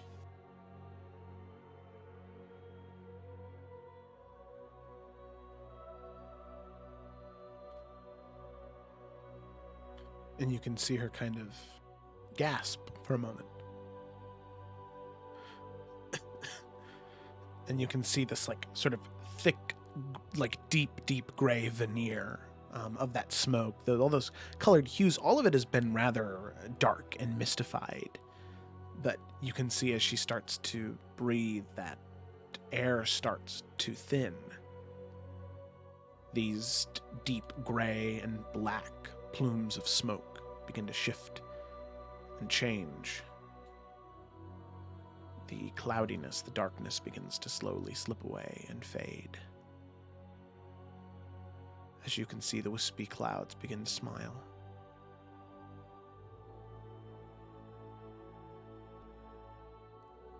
As Dara looks at you, Varnast, and says,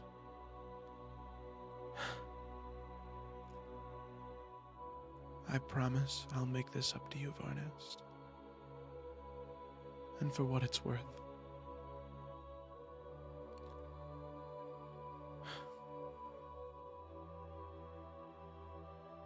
I think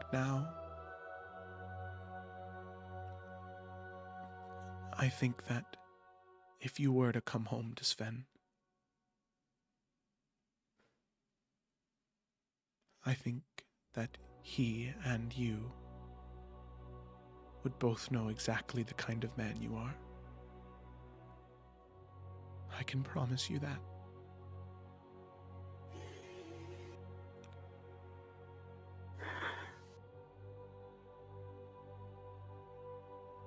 You can see the deep grays and blacks begin to crack away as that wispy collection of magic and color slowly begins to fade and rise. As Ovend, you can feel the magic begin to loosen as that spirit rises and fades away. As in something that you feel every once in a while, Ovend, you felt before and you know it to be true this time. That was at least a lost soul that had found peace.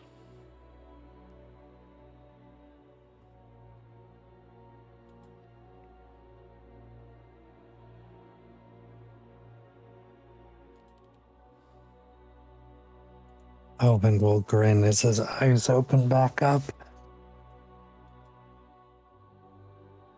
He will pull some drinks out of his decanter, sit next to Varnast with a hand with a glass outreached to him.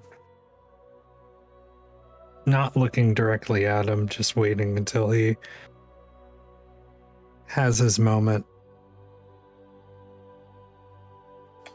He'll take the glass and just down it immediately and offer it back. He'll put it away in his satchel of things, wipe his hands, kick some dirt into the fire, and start a new one.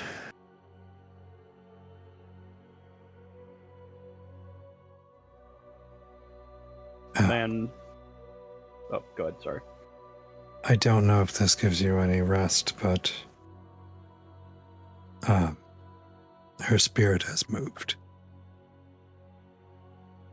It has moved on. Well, She was wandering, lost. She has found some peace. it's probably the most I could have done for her, right? You did what was right for you. nothing that you needed to do for her.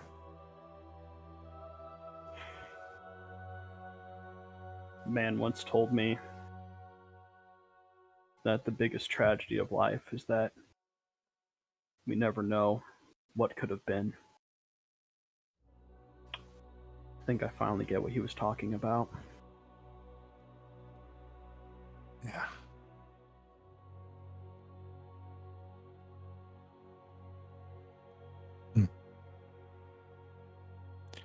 From a perspective of a father, I see it a little bit differently. How do you see it? We have ideas for our children. The way that we think we should raise them. And we get upset when they don't do the things we want them to. We focus on what we wanted them to do, not what they wanted to do. I assume life is like that. No matter our intentions, our hopes, our dreams, our prayers. Though you may believe that it's fate and decided before you, or it's all chance. Either way you look at it, you have no control. Reconcile what is lost. Forgive those that need forgiveness. And help guide those that are lost.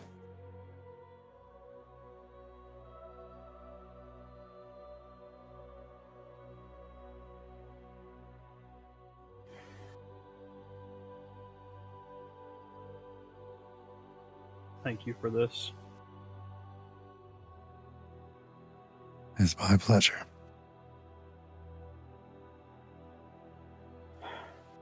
You good if I just Yes. take a bit of a walk? I will be fine on my own. Varnast just nods, stands up, and just quietly just kind of walks away to be alone in his thoughts. Of course.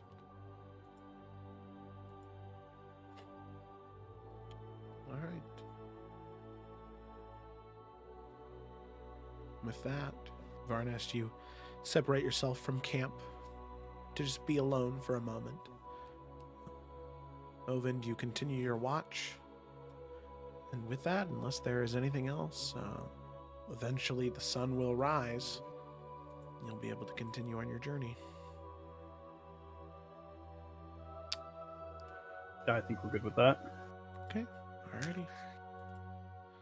The sun rises on another day in the Bloody Mesa. You will pack your belongings, pack your camp up, mount your lizards, and continue riding towards Dessa. The looming threat in that small abandoned village being how many gnolls are still there, how many will show up, and the question lingering on each one of your heads.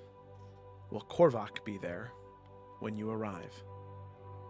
But with those lingering questions, that is where we're going to go ahead and end tonight's session. Woo! Ooh.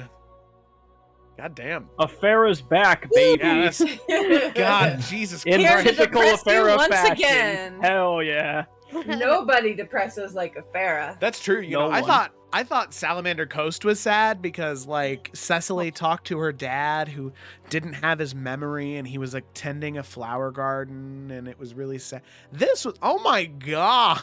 This is, woo, I loved this. This was great. Man, Sad boy hours. sad boy. This is like sad Sad boy weeks boy. or months, you know, like, oh God, it's okay. Classic Efera. Thinking about Torin and Morgonix had a lovely time. That was so Yeah. good. Right? They did actually. That was a great one. But they lost the pet after realizing you could understand them. Yeah. Yeah, If it was yeah, really we- meant to be, he'll come back. We meet the BBEG and you just let him go. Yeah, that was literally the dark one, and he's just, Yeah. You had a moment, destroy him, and That's crazy. That was the name I was gonna give him. oh, that's awesome. It would have been like So that moment in Dark One. Spirited Away when like Haku throws up the golden seal and there's that little black slug that's like and Chihiro Yeah. steps on it. Evil, be gone. That's all you needed to do to beat the campaign. Well, Ah. damn. there it is. It's okay. Now we know. We had the lame character development instead. God Oh, damn it. So Fuck. much character development. So lame. I know. Well, I guess we'll just have to see what happens next session. I'm definitely going to have to change the title of the session because obviously I thought things were going to go a little differently tonight. That changed my head. You didn't Wait, think it was what? gonna be all RP? Wait, what was this episode titled? Blood in the Sand. Sand. More Yeah. like Yeah. friendship in the sand. Yeah. Or fish I in the mean, sand. Torin did get bit. He and did. he did Desert. bleed in the Tears in the sand. sand. Yeah. There it is. Tears in the Sand. Oh yeah, that's a good one. All right. Well, thanks so much for That was watching, for everybody. Ryan. Tune in sometime soon for the next session of something. We have so much. I play so much D&D. We're getting back Be into back. it. Yeah. All right. Hell Thanks for yeah. watching, everybody. See you next Sunday. time. Bye-bye.